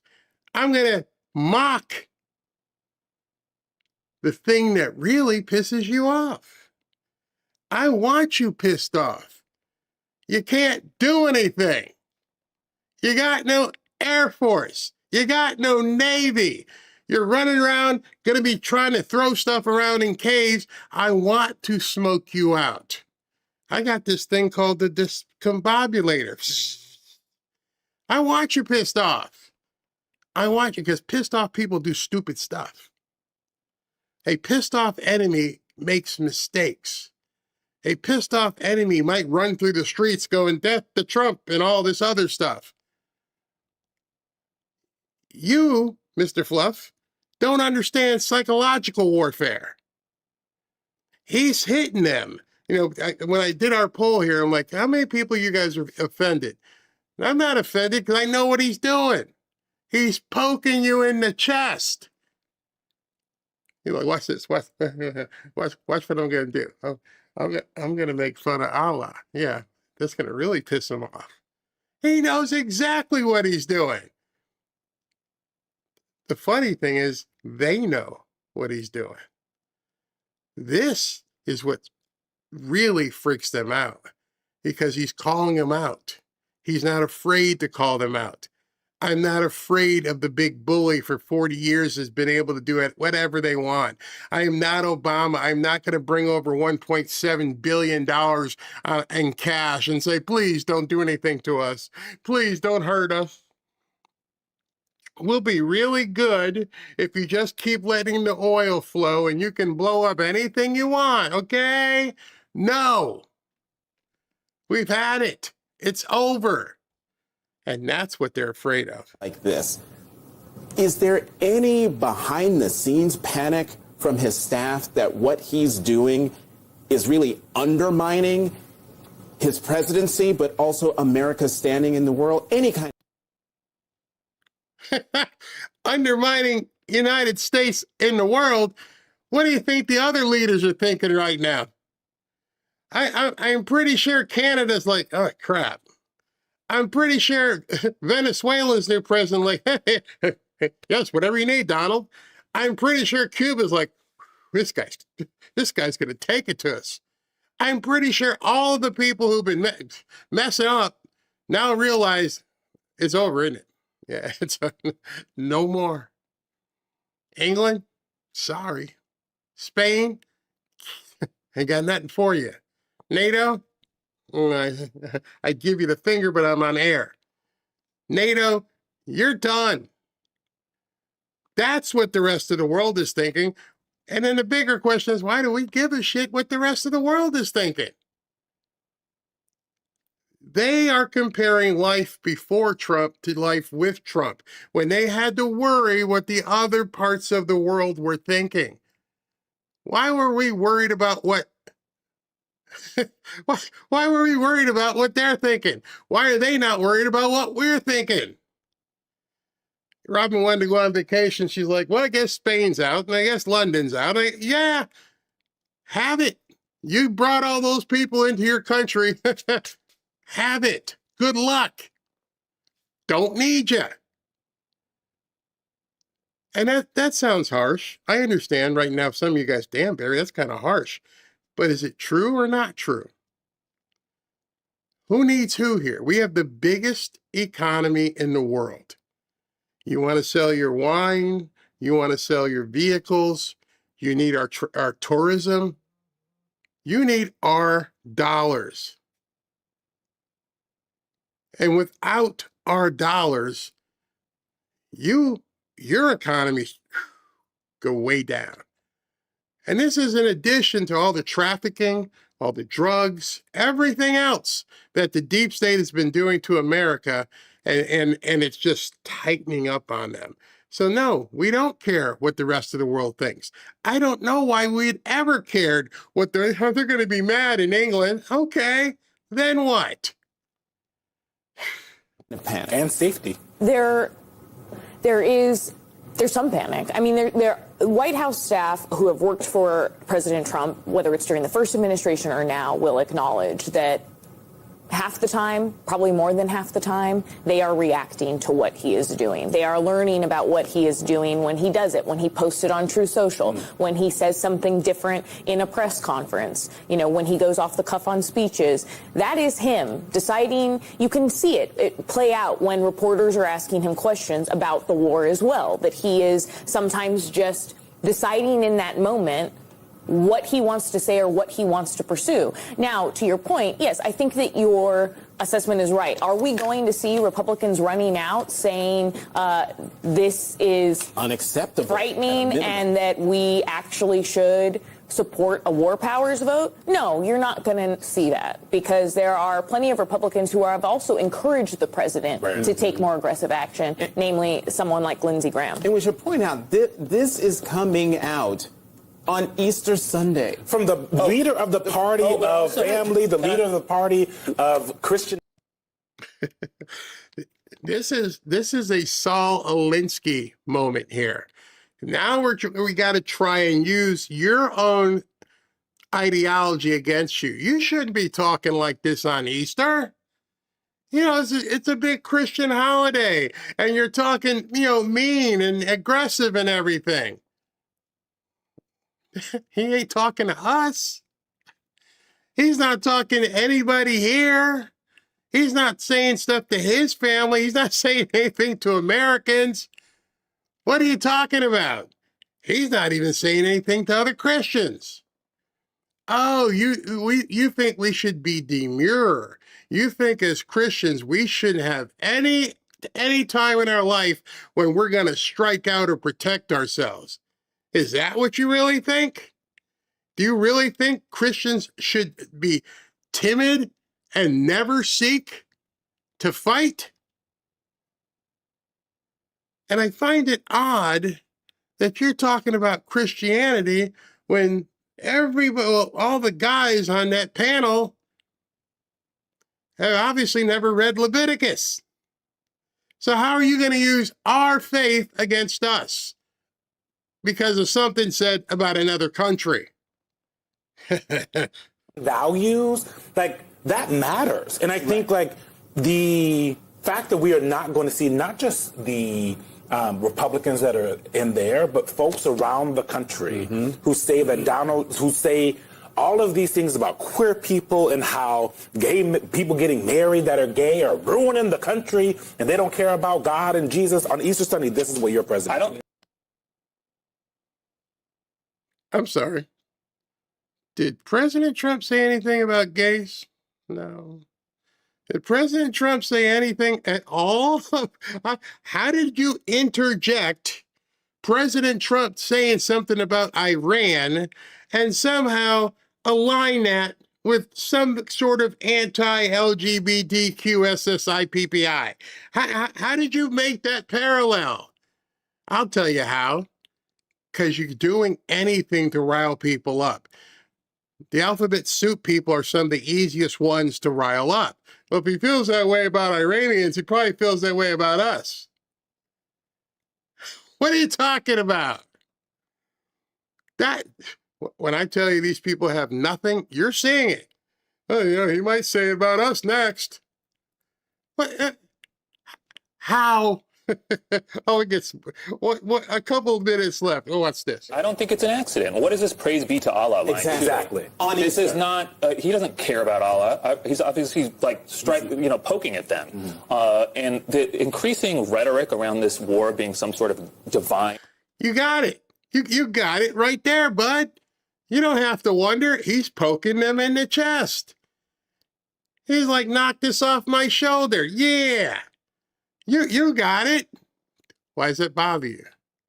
Why is it that they've called us the big Satan, they've called Israel little Satan, and President Trump is calling them out? Do you guys want to talk about them calling us the big Satan? No. No. You want to talk about the fact that they would do you in based upon your lifestyle?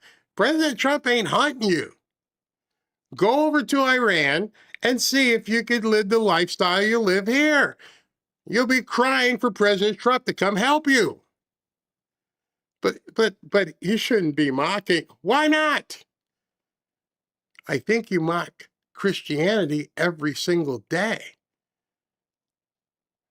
Pete Hegseth put out something today, glory to be God, and you freaked out. The left went nuts, separation of church and state. But don't touch their guy. Oh, no, never, never, never, never touch their guy. Even though they call you Big Satan and say that death to America, don't touch their guy. Proposition for the American people is offensive, unconstitutional. It was sort of at odds with our constitutional core. And it's very dangerous, as we're seeing from this tweet. It just risks incredibly serious escalation. What's your name? Huh? What? Your name is Ankush Kardori? Oh, that kind of explains everything, doesn't it?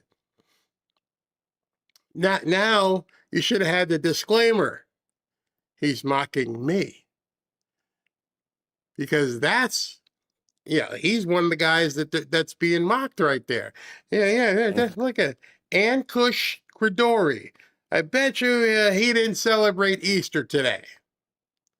But he's upset because President Trump said something. And even more harm to civilians in Iran, which is something we rarely talk about and the U.S. government does not seem to care about, but most normal people do. Mm-hmm. Also, to David's point. Man, these people are high and mighty, aren't they? I know some of you are like, Barry, how do you sit through this stuff? I sit through it because this is what they're going to be using against you. You know, war crimes, and somehow LGBTQ. I don't know how those two things go together. Earlier, if there was any chance of any kind of diplomatic negotiations, I think we're far beyond that now, given the fact that you have seen Iran also poke the U.S. with, sarcastic comments, and the president is responding now with the praise be to Allah, clearly intentionally trying to aggravate the Iran. And also, the president wants this. Like, the president and his team, want us to be, kerfuffled and, upset. Us? Was that a Freudian slip? The president and his team want us. No. He was talking about Iran. How is that us? Us? I'm not on Team Iran. Are you on Team Iran?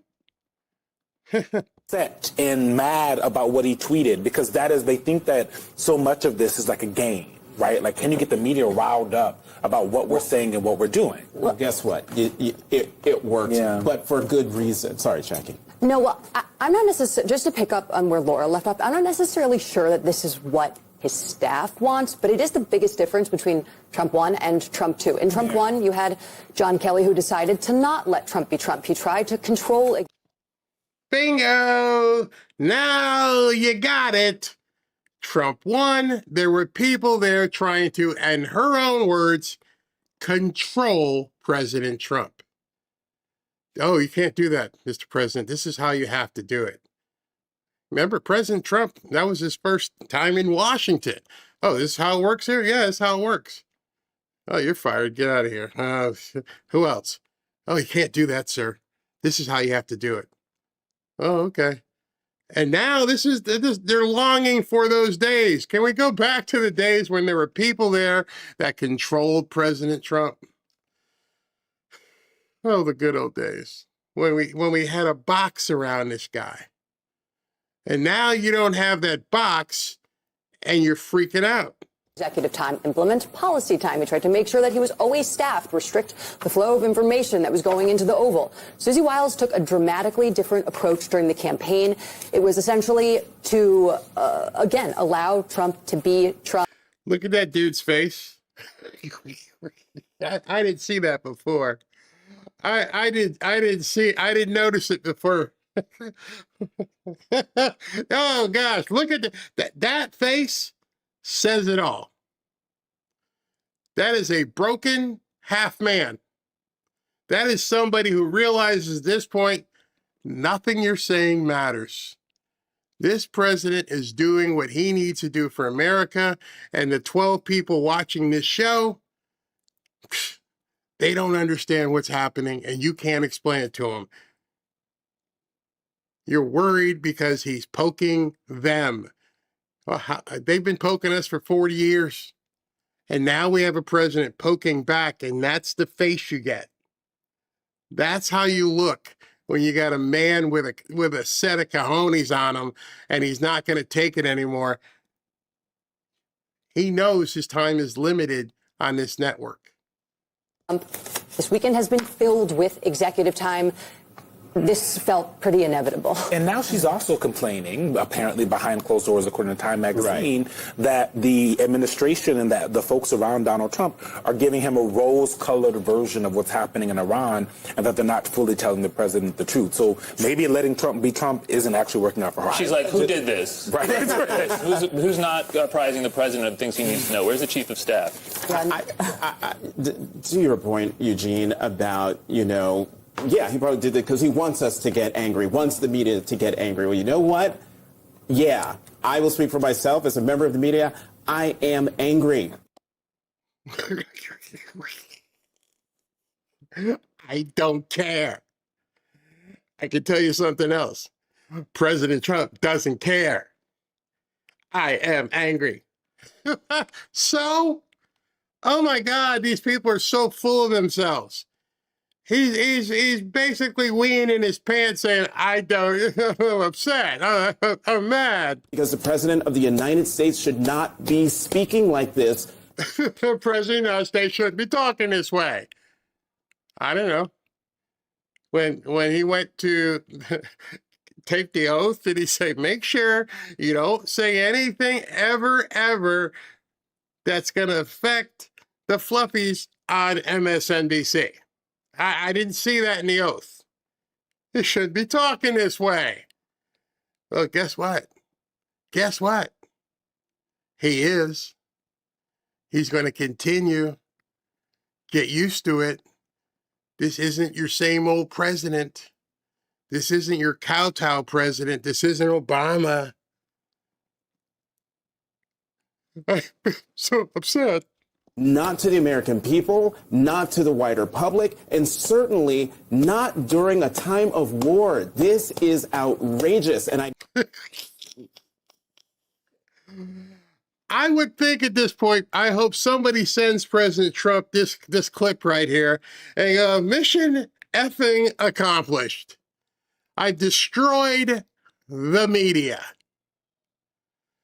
I don't think that he intended to. I think he intended on poking the Iranians. I didn't know. He probably didn't realize he was going to get a twofer. Wait a second. Are you telling me I destroyed them? They're completely losing it on television? Are you serious? Melania, come look at this guy. You should not be talking like this. Who the hell are you? Look forward to Republicans around the country coming out and saying something about this. This should not stand. What are you, fucking stupid? Huh?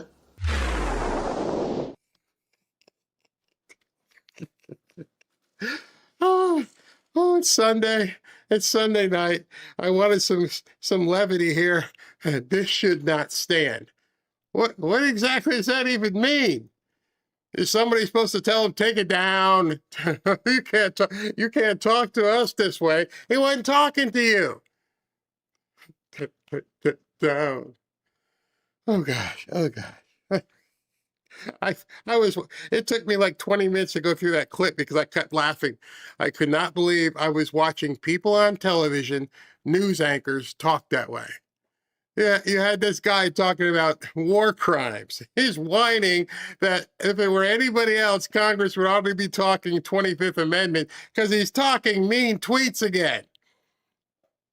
They just admitted that Trump probably said it to make the media angry. And then he said, it worked. I'm pissed off. They're furious because the president of the United States is speaking like a wartime leader, not some weak-kneed globalist appeaser. This is exactly what I've been warning you guys about on this show for quite some time.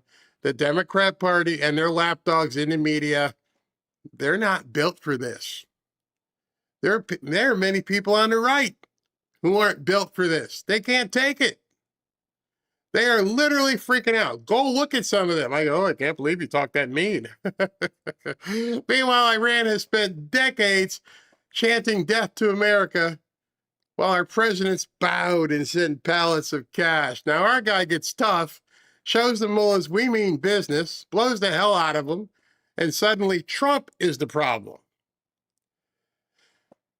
A whole lot of people ain't built for strength.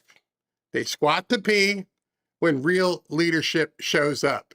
Everything President Trump did in that post is pure testosterone.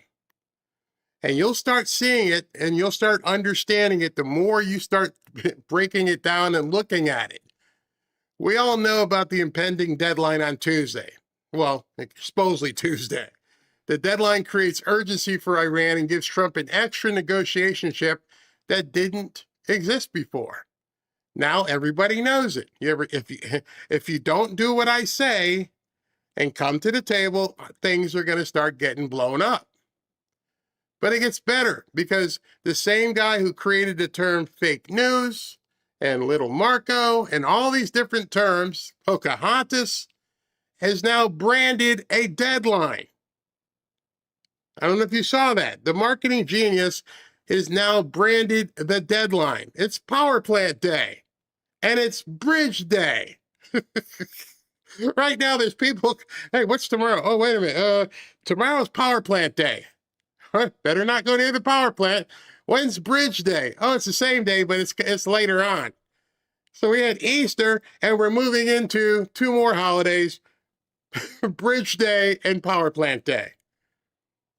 It turns an abstract military pressure operation into a vivid, memorable visual event. Right now, you all know Tuesday is Bridge Day, Bridge Blowing Up Day. People don't remember vague threats. People don't remember, hey man, catch me outside. They remember things like D-Day. They remember shock and awe. And Trump makes the destruction feel scheduled, inevitable, and almost celebratory. We're all going to be waiting now. Hey man, it's Bridge Day tomorrow. You going to work? No, I'm hanging out here. I want to watch Bridge Day. I'm not mad. Are you mad? It's going to stick in your mind, and it signals total control. You leaving this show, you will remember. You won't remember a lot of what the fluffy said. You may not remember a lot about what I said, but you're going to remember Tuesday's Bridge Day. Later on Tuesday, it's Power Plant Day. You're going to remember that. Trust me. You'll be sitting at dinner or you're driving in your car and you're like, damn, tomorrow's Bridge Day. And it sounds so nonchalant. Trump didn't go for an epic carnage heavy branding like Kill Everybody Day. He branded it the way you'd casually announce National Potato Chip Day. It's Bridge Day.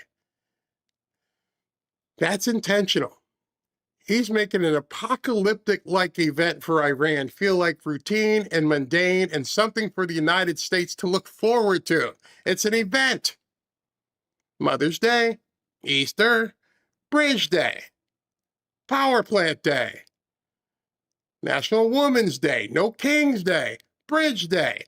This makes the threat land harder because it flexes confidence and might. This is light work for the Americans. Then Trump uses a direct threat, zero diplomatic filter, none whatsoever, bypassing the usual State Department word salad and hits the human survival instinct. Praise be to Allah. You could have heard the screams all over the place. He didn't just threaten their infrastructure. He mocked their entire worldview. He might as well have said 72 Virgin Day by hijacking their own religious phrasing right before promising devastation to their country. He hijacked it. They're going to go nuts. I mean, this is absolutely perfect. It's a reminder who's writing the script for their impending doom. They are completely beholden to him. This is what you would call calibrated dominance. And now you just saw how the media begins their spin. They're going to call it, as you just heard, unpresidential, unhinged, mean. The people who get persuasion, like I am, and maybe you now are into persuasion marketing, you will see the genius of this. We're not going to forget it. Nobody is going to forget Bridge Day leaving here. Nobody's going to forget Plant Day. And now it's planted, no pun intended. I want to talk a second about the legality here, because the left, as you just heard, and what you're going to continue to hear, they're going to throw around words like war crimes. You're going to hear it over and over and over. The repetitive nature of what they're going to try and drill into your head is that President Trump is committing war crimes. Let me just tell you, we are in an armed conflict against an enemy who at this point has shot down a number of our jets. They're closing the economic hub, the Strait of Hormuz. They're choking off global energy and threatening allies and the world economy. Power plants and bridges, those aren't just civilian targets. In the law of armed conflict, you can look it up, I did, the Geneva Convention, which these morons probably don't even follow, it clearly says that these things, bridges, power plants, certain infrastructure, are legitimate military objectives if they support the enemy's war effort. That's the tie.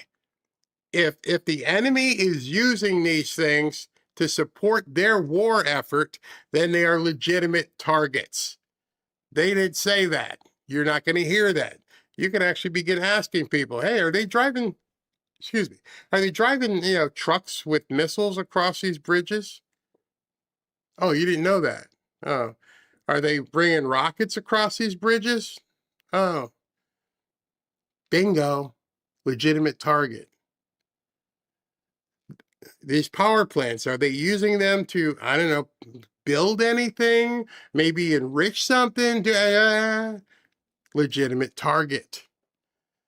Are they powering their military command, their logistics, their communications, their missile sites? All of that? Legitimate targets.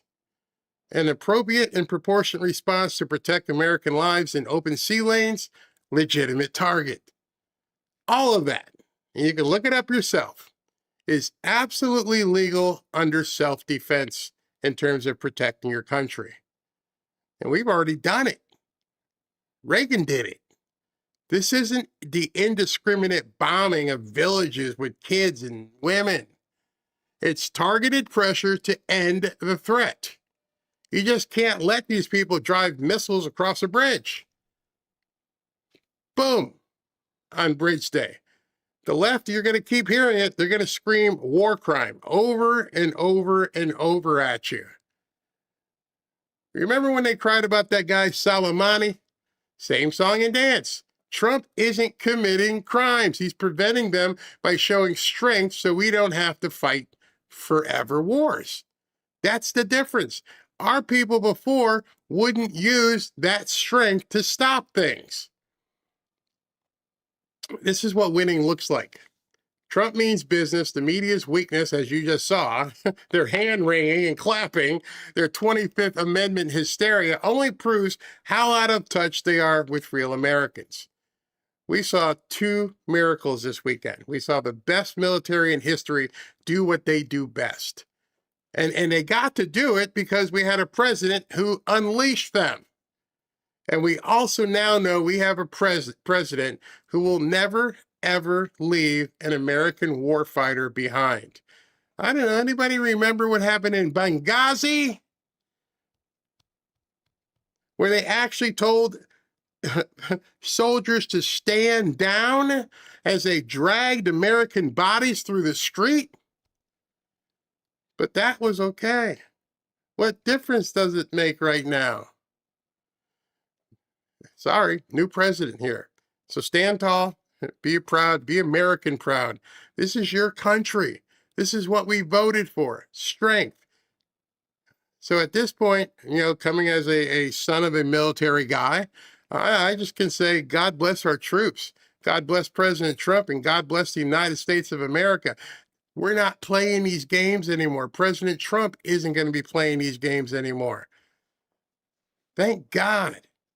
Thank God here on Easter, on Resurrection Sunday, that we have a president who's going to do everything possible to protect us, even if there are some people in our own government who don't want us protected. That's what you're learning right now. They would rather protect people in other countries than protect people here. These judges are letting criminals out of jail. They're doing bad things to women and children. They're getting light sentences. They're stealing your money. They're getting slapped on the wrist. They're protecting our enemies. And finally, it seems strange. Like, wait a second. We got a guy that's really standing up for us, and these people are pissed off? F them. We're winning. We're going to win so much, you may even get tired of winning. And you'll say, please, please, it's too much winning. We can't take it anymore. Mr. President, it's too much. And I'll say, no, it isn't. We have to keep winning. We have to win more. We're going to win more.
Welcome back to Fanfare with Barry Cunningham. All right, so I want to get into the last segment. It's going to be a short segment because it's something that happened while I was on vacation. So, hey, SV, just get ready because you might have to get the block button out on this one. All right, I know it's coming. I'll be ready. All right, so I want to talk to you about what happened last week. I think it was last week when everybody was talking about Pam Bondi being fired.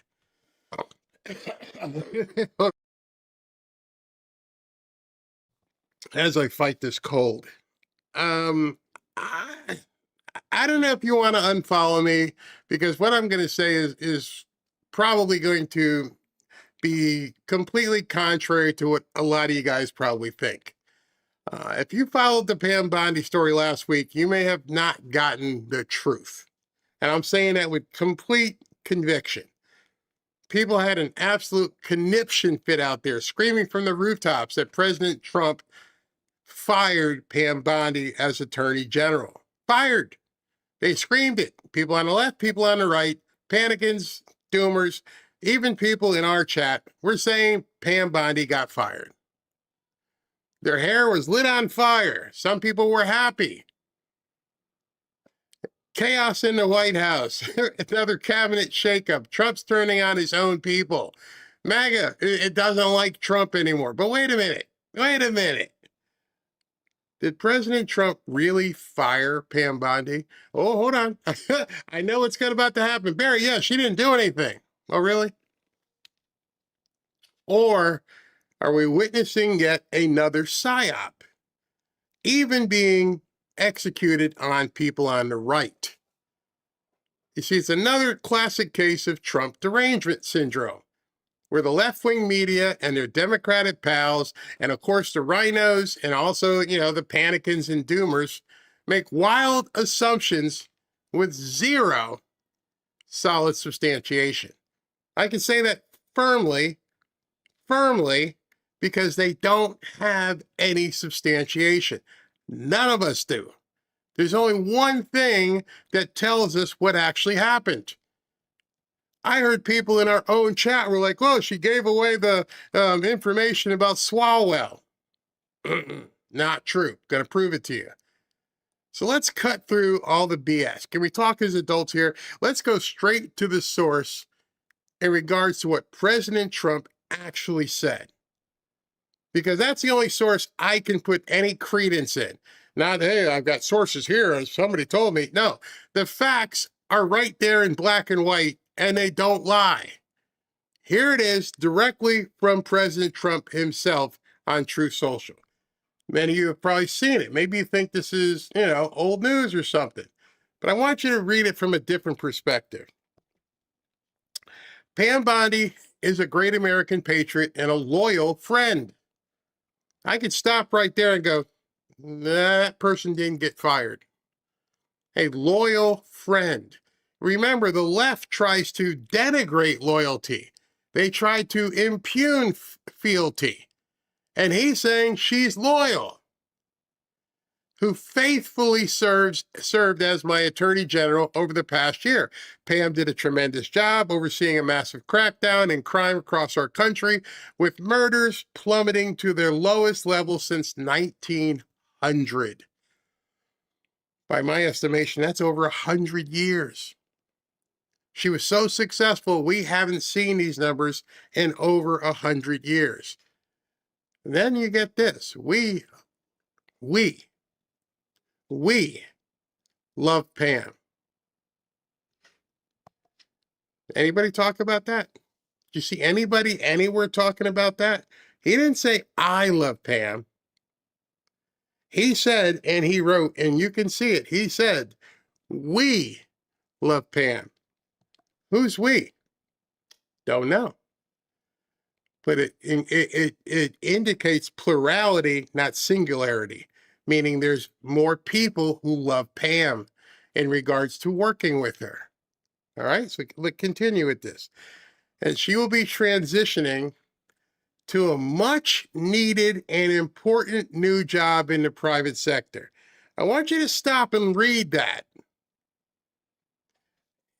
If I fired somebody or somebody fired me, but yet I'm going to transition to a much needed and important new job in the private sector. Much needed. Why would you transition somebody into a position that you're firing them from, but you need them there because they're going to be very important and much needed? Not my words. I always told you, you can verify things I say. Not my words.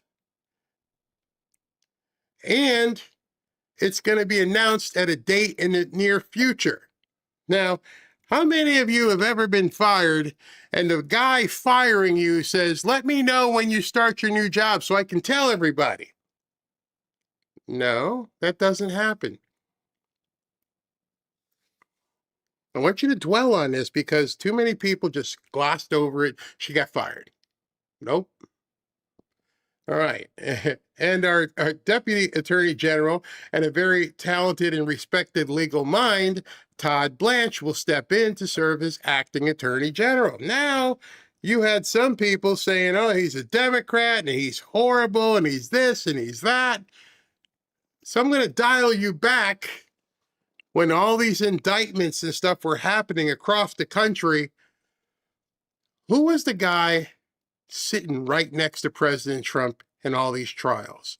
If this guy is such a bad Democrat, if he's such a bad person, who was the guy that was sitting at the table at every single one of these hearings right next to President Trump? Todd Blanche. Go back and look at some of those hearings. Todd Blanche was right there. He was the guy representing President Trump against Letitia James and all the crap. Todd Blanche was. Todd Blanche goes all the way back to those trials, which tells you close bond, lots of trust. Well, I heard he's a Democrat, and I heard this. You didn't hear it from Trump. In fact, all you've heard from President Trump by sight is that this guy is right next to me. I just didn't pluck him from the Senate or the House. This guy has been right next to me every step of the way through all the crap I went through. Did you know that? Wasn't just some person he's bringing in. He's bringing in his right-hand guy. His left-hand woman is going to be going to some other much-needed post. Not my words. As Candace Owens would say, I'm just telling you what he said. You can listen to all the panicans and black pillars and doomers who say this and that, but I voted for this guy. I voted for President Trump, and this is what he's telling me. This is what he's telling you, unless you think he's a liar. So let's continue. Let me go back in here. Thank you for attention to this matter, President Donald J. Trump. And that's it. Doesn't say fired, but a lot of strong stuff in that statement. Lots. So I want you to, after you just read it again, does that sound like somebody who just fired somebody? Listen to that language. Great American patriot. Loyal friend. We love her. Faithfully served. Transitioning to a much needed and important new job in the private sector.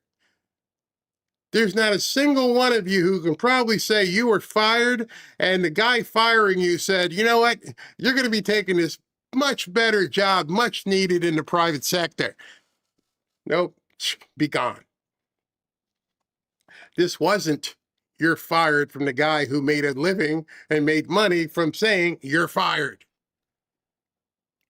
This is a high praise exit. This is showing much gratitude. This is the kind of send-off you give to someone who's been rock solid for you and in the trenches for you. If you've ever been fired, you got to come back and think to yourself, no, I've never seen this. It's not a pink slip with a security escort out the front door. And then you have to go look at what Pam Bondi herself said. She didn't sound like a woman who just been fired, did she? Here's what she had to say. Let me pull this up. Here's her statement. All right, here's what she said. Over the next month, I will be working tirelessly to transition the Office of Attorney General to the amazing Todd Blanche before moving to an important private sector role I am thrilled about, and where I will continue fighting for President Trump and his administration. Wait a second. You're fired, but you still have your security clearance. You still got your office. You're still coming in and doing work. I noticed that there was a big DOJ bust a couple of days ago. So you're still doing everything, but you're fired. You have access to email. You have access to this account. You still have access to everything, but you're fired. Raise your hand if you ever got fired for a job, stayed on the job for another 30 days, and still kept working and still had, all access to your computer and everything else. Nope, never happened. Never happens. Let's continue. So she goes, and I will continue fighting for President Trump and his administration. How many of you have been fired for a job and say, you know what, this guy is so good, I am going to continue working on his behalf? No, this guy just threw you out the building, took your security card, and said, sign this thing and never come back here again. You were fired. She goes on to say she's leading President Trump's historic and highly successful efforts to make America safer and more secure has been the honor of a lifetime, and easily the most consequential first year of the Department of Justice in American history. Now she's going to talk about some accolades. Since February 2025, when she got sworn in, we have secured the lowest murder rate in 125 years. She didn't do anything, huh? She secured the first ever terrorism convictions against the members of Antifa, shattered domestic and transnational gangs across the country, taking custody of more than 90 key cartel figures, and won 24 favorable rulings at the Supreme Court. We could stop right there. 24 favorable rulings at the Supreme Court. And there's people saying she didn't do a good job. Tell me who else has won 20, in addition to all the other stuff, who won 24 favorable rulings at the Supreme Court? I don't know who they are. She continues, I remain eternally grateful for the trust that President Trump placed in me to make America safe again. Eternally grateful. Thrilled about her next role, continuing to fight for Trump and the administration, working tirelessly for the next month to hand things off smoothly. Her words. So now, honestly, does that sound like someone who's been fired? I know, now you've had a little bit of time to sit back. Robin and I talked about it. She's like, what do you think? I'm like, honey, you know when I've been fired. Yeah, what happened? He tells you, here, give me your badge, sign this piece of paper, and we'll give you your severance pay and have a good life. Yeah. And you don't have access to email. You don't have access to computer. And talk to you. See you around. That's it. And yet everybody on the left, everyone in the media, including Fox News, came out with big headlines that she's been fired. And President Trump never said those words. Not once. Not once said, when it happened, and not once since it happened. But she's fired. It's bullcrap, man. I mean, seriously, people have to realize. Now, contrary, does it sound like that's a loyal patriot moving on to bigger and better things with the full blessing and admiration of President Trump? Yeah, it does. What could it be? I don't know. Now let's get to the heart of all this and behind the scenes, because nobody else is going to be talking about it. Because this is where the rubber meets the road. Is it customary? I'm going to use that words because some people were like, other people, no, it's not. Is it customary for someone who's truly been fired from a high-level national security position like Attorney General of the United States, the top cop in the country, to stay on their job for another 30 days? To keep working, to transition the office, maintaining access, security clearance, and speaking publicly about how thrilled they are and how they'll keep fighting for the boss that's firing them. When you're fired in Washington, especially at the DOJ, you're gone. You're cleared out. Your desk is emptied. Security badge revoked. It's all gone. Often the same day, if not in the same hour. I'm going to prove that to you. I just want to check and see. I think SV was sending me something. I don't know what it is here. Oh, God, trolls. Trolls. Yeah, often the same day, if not the same hour. No long goodbyes. No tirelessly working for a month. No glowing public statements about continuing the fight. And SV, when he just texted me, because one troll said, I have my head lodged up Trump's patootie. And I'm like, no, I'm just listening to the words he said. If you want to counter what I'm saying, counter it with substantiation. What substantiation would you have to conclude that she's been fired? I did my research. Do some research if you think otherwise. This wasn't some corporate HR exit interview. This is the top law enforcement job in the country. The most sensitive stuff, classified briefings, ongoing operations against cartels, Antifa terrorists, and gangs. You don't leave a fired person hanging around for 30 days with the keys to the Attorney General office. And so as I was talking to people while we're on vacation, and I'm pointing this out, and they're like, yeah, it doesn't make any sense. I'm like, well, just think your own life, and then think the only person who knows is the person who actually supposedly fired her. And he didn't say it. But here we are right now. Pam Bondi is doing exactly everything that I just mentioned. Because in my estimation, based upon what was said, this wasn't a firing. This was a planned transition. To what? He hasn't told us. Trump said it himself, not me. Barry didn't make this up. Trump said it himself. She's moving to the private sector where she'll keep serving the administration and the cause. His words. Don't know what it could be. Maybe as a prosecutor in one of the grand jury. I don't know. And at the same time, she's ecstatic about it. Now, there were some people who were saying, oh, no, this is how Trump's always done it. Now, let me compare how real firings went down under President Trump, because the media sure won't. They won't tell you. And if I got challenged, I'm like, okay, I want to make sure people know this, where you can go look it up yourself. You ready? James Comey. Back in May of 2017, James Comey gets fired. FBI director, boom, gets the axe. Trump sends him a letter.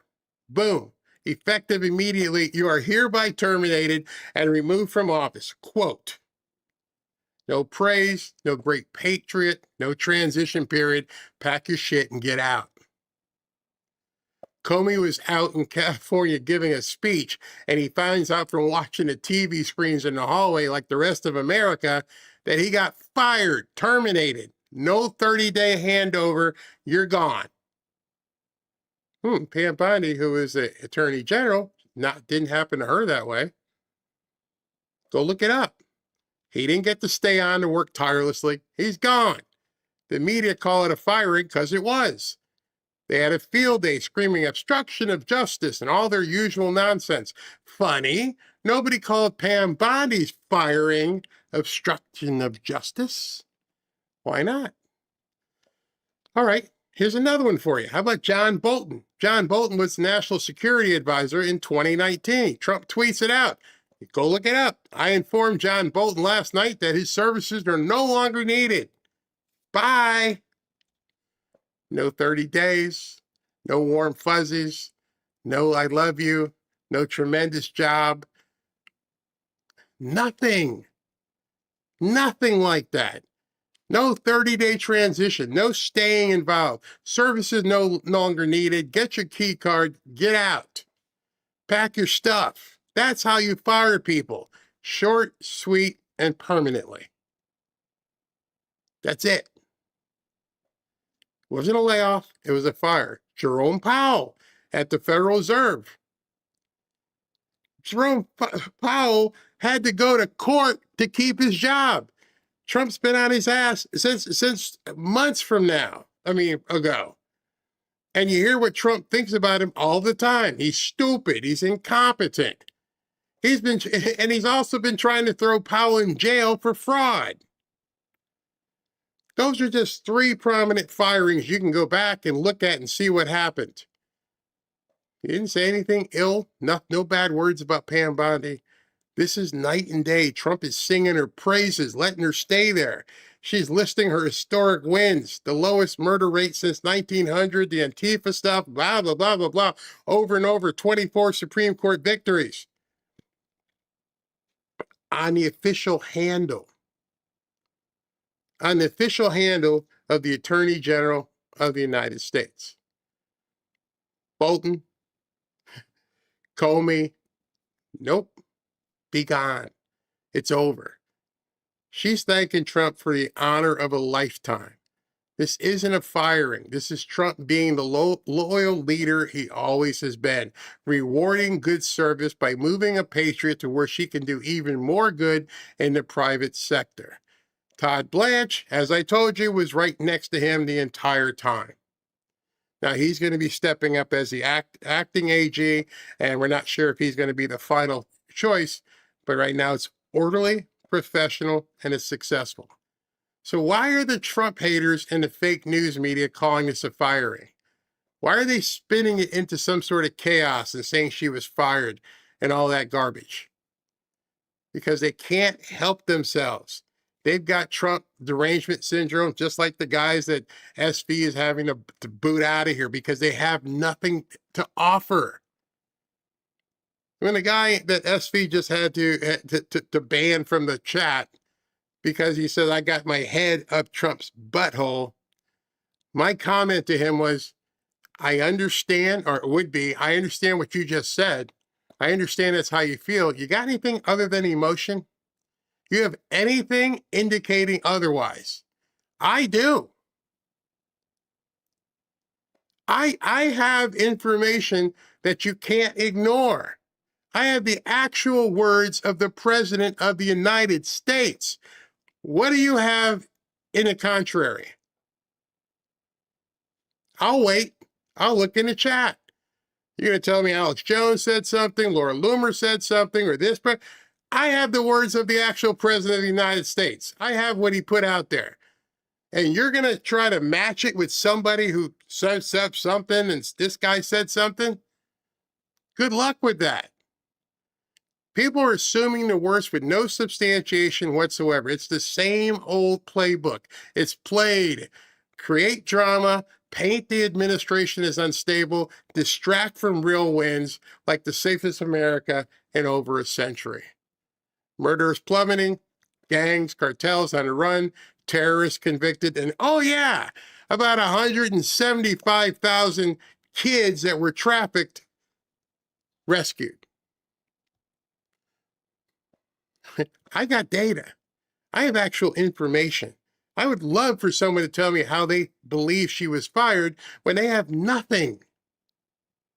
You may be pissed off at her because of the Epstein files. You may think that nobody yet has been arrested, which is true, but you cannot say she was fired for it because the guy who does the firing didn't say it.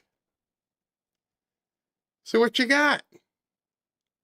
Oh, also, in regards to some of the people who came out there and said something crazy, like, where is it? I thought I had it here, that she had given information to about Swalwell. Pam Bondi too, but she didn't give Swalwell a heads up on the Fang files, did she? I would not believe that for a second. Okay. Absolutely, positively not. Okay. All right, so I got that. What you got? All the naysayers who said she got fired, I got that too. If you're a patriot and you're watching this, you have to remember how it used to be. You remember when the media reported facts instead of manufacturing outrage. This is just more evidence that President Trump is getting the best out of his team. He's not afraid to make moves that keep America safe and strong. Pam Bondi, whether you like it or not, the facts are she did a phenomenal job. And now she's headed to a private sector position to keep the fight going. That's not weakness. That's not being fired. That's strength. That's leadership. The American people shouldn't be buying the media's BS anymore. You should be able at this point in the game to see straight through it. And again, like I said, you may not like what she didn't do with Epstein. You may not like that no one from the, all the hoaxes and everything haven't been arrested. But you can't possibly say she was fired because the man in charge of firing her did not say that. He said everything but that. We know loyalty when we hear it. And we know that with President Trump, him being in the White House, America is winning again, and he puts great value to the point where it pisses the media off He puts great value in loyalty. That can't be ignored. So don't let the fake news fool you. Don't let your emotion get a hold of you. President Trump didn't fire Pam Bondi in some dramatic showdown. He thanked the Patriot. He set up a smooth handoff and sent her off to bigger things, in his own words, with love and respect, in his own words. That's the truth. There's nobody who can argue with the truth. I would think, especially on Easter, you'd want the truth. I would think so. And that's why the left is melting down, because the truth sets you free. The truth will set you away from these people who are talking crap. You got to realize that. I can't wait to look into the comments at this point. But that's what my feeling was. The entire time I was on vacation, I'm like, she didn't get fired. Say it. I saw it with Comey, saw it with Bolton, didn't see it with Pam Bondi. All right, so I'm looking through here. She said, please don't confuse the troll with, no, I'm not calling you a troll. And I'm not trying to change your opinion of what happened. I just want you to know that a lot of emotion has gone into things. People didn't like certain things happening. They didn't like the priority. But just not liking something doesn't convince you, or shouldn't convince you, that she was fired. That's it. Huh? And I take things too literal. Maybe that's what it is. SV, what you got?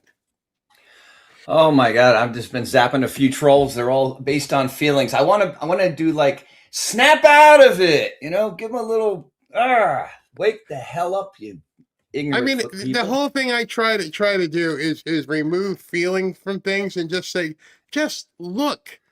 When somebody says this happened, all right, prove it. There's no facts. It's always feelings. It's always I feel. Never facts. I tell them, do more research. A couple I just knocked out because, I feel that Trump lies. Really? We'll back it up. Yeah. It's not that I am carrying his water for him or anything like that. I listen to what he says. I definitely listen to seeing about Bridge Day and Power Plant Day. I want to see what happens. We just watched an incredible rescue. Right. I don't know what else people want to see. And I think they take it personal. Like, it's not personal with me. If you wanted to fire her, you could fire her. And again, let's be adults about this. Many of us have been fired, and you ain't staying around for 30 days with access to the company's records and everything. You know what I mean? Well, I'll tell you, Barry. It's a lot of it too is the TDS, as we know. But like the people have memories of a goldfish. I mean, do people remember back when Taliban was having a military parade showing billions in U.S. military equipment that was left behind when Biden just abruptly left Afghanistan? Nobody cares, right? They didn't care when it. I've said it so much that I should get a button here on my board. The only way that things work with the left, and I guess I can say sometime now with people on the right, is to hopefully you don't remember, and the less you remember, the easier it is to basically bamboozle you. Because people don't take the time anymore to go look things up. Go look it up for yourself. And see that. All right. Thank you for hanging out for a Sunday night, especially on Happy Easter. Easter, everybody. All right. Thank you. See you tomorrow. Right. And speaking of tomorrow, President Trump is going to have a giant press conference. It was going to be in the Oval Office. I just saw something from Caroline Levitt. They're moving it to the actual press room. So we'll get together at 12:30 and we'll show that, and hopefully my voice will be a little bit better. All right, let me go ahead and do super chats, and then you guys both of us can go get some dinner and everything else. Okay, this is from Linnell. Happy Easter to all. We paid off our house. We're going to be grandparents, and we live in the best country. Wow, you paid off your house. That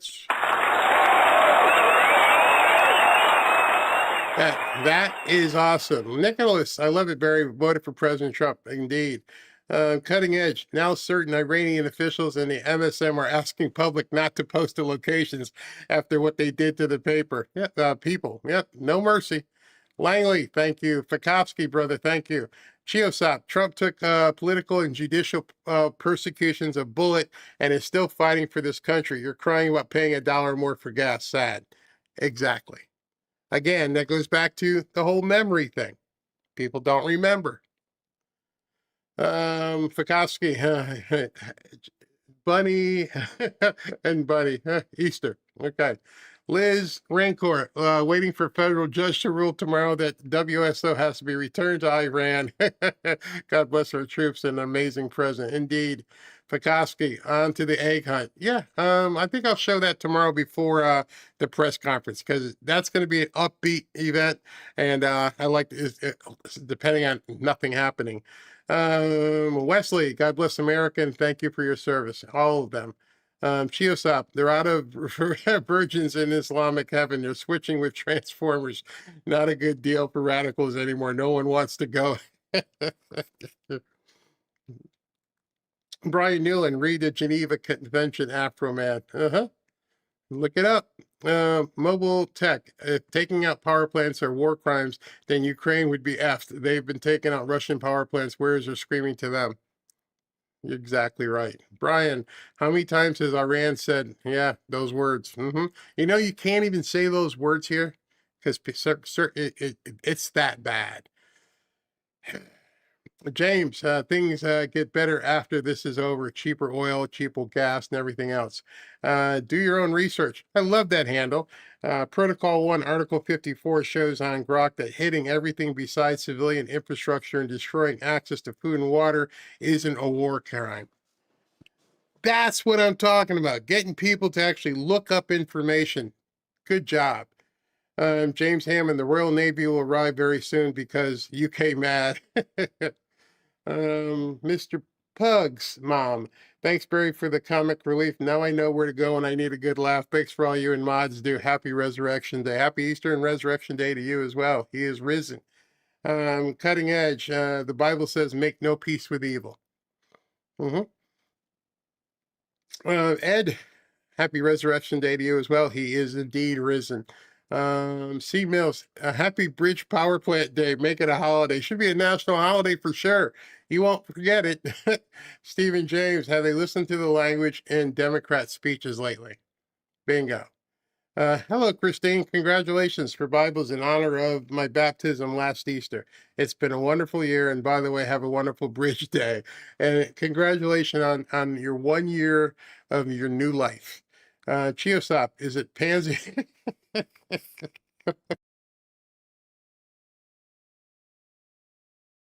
You can't make me laugh like that right now. Oh my gosh, that's too funny. It's a pansy season already. Pekowski, where'd that go? Bondi above my pay grade to comment. Okay. Neo, thank you, Barry. This is our winning, but media cry war crimes and get more watch time. They think they're one up on President Trump. You're going to hear war crimes over and over. Where am I? I gotta move that down so people can see it. Harvey, Barry, you're awesome and likely the best analyst. Oh, thank you. Short of President Trump, you're number 2, and I wanted to meet in person. Thank you very, very much. Wow, great. And Chiosop, free dose of TDS treatment, green pelts. All right, guys. It's 8:27. We got out of here early. After party to follow, and I will see you tomorrow at 12:30.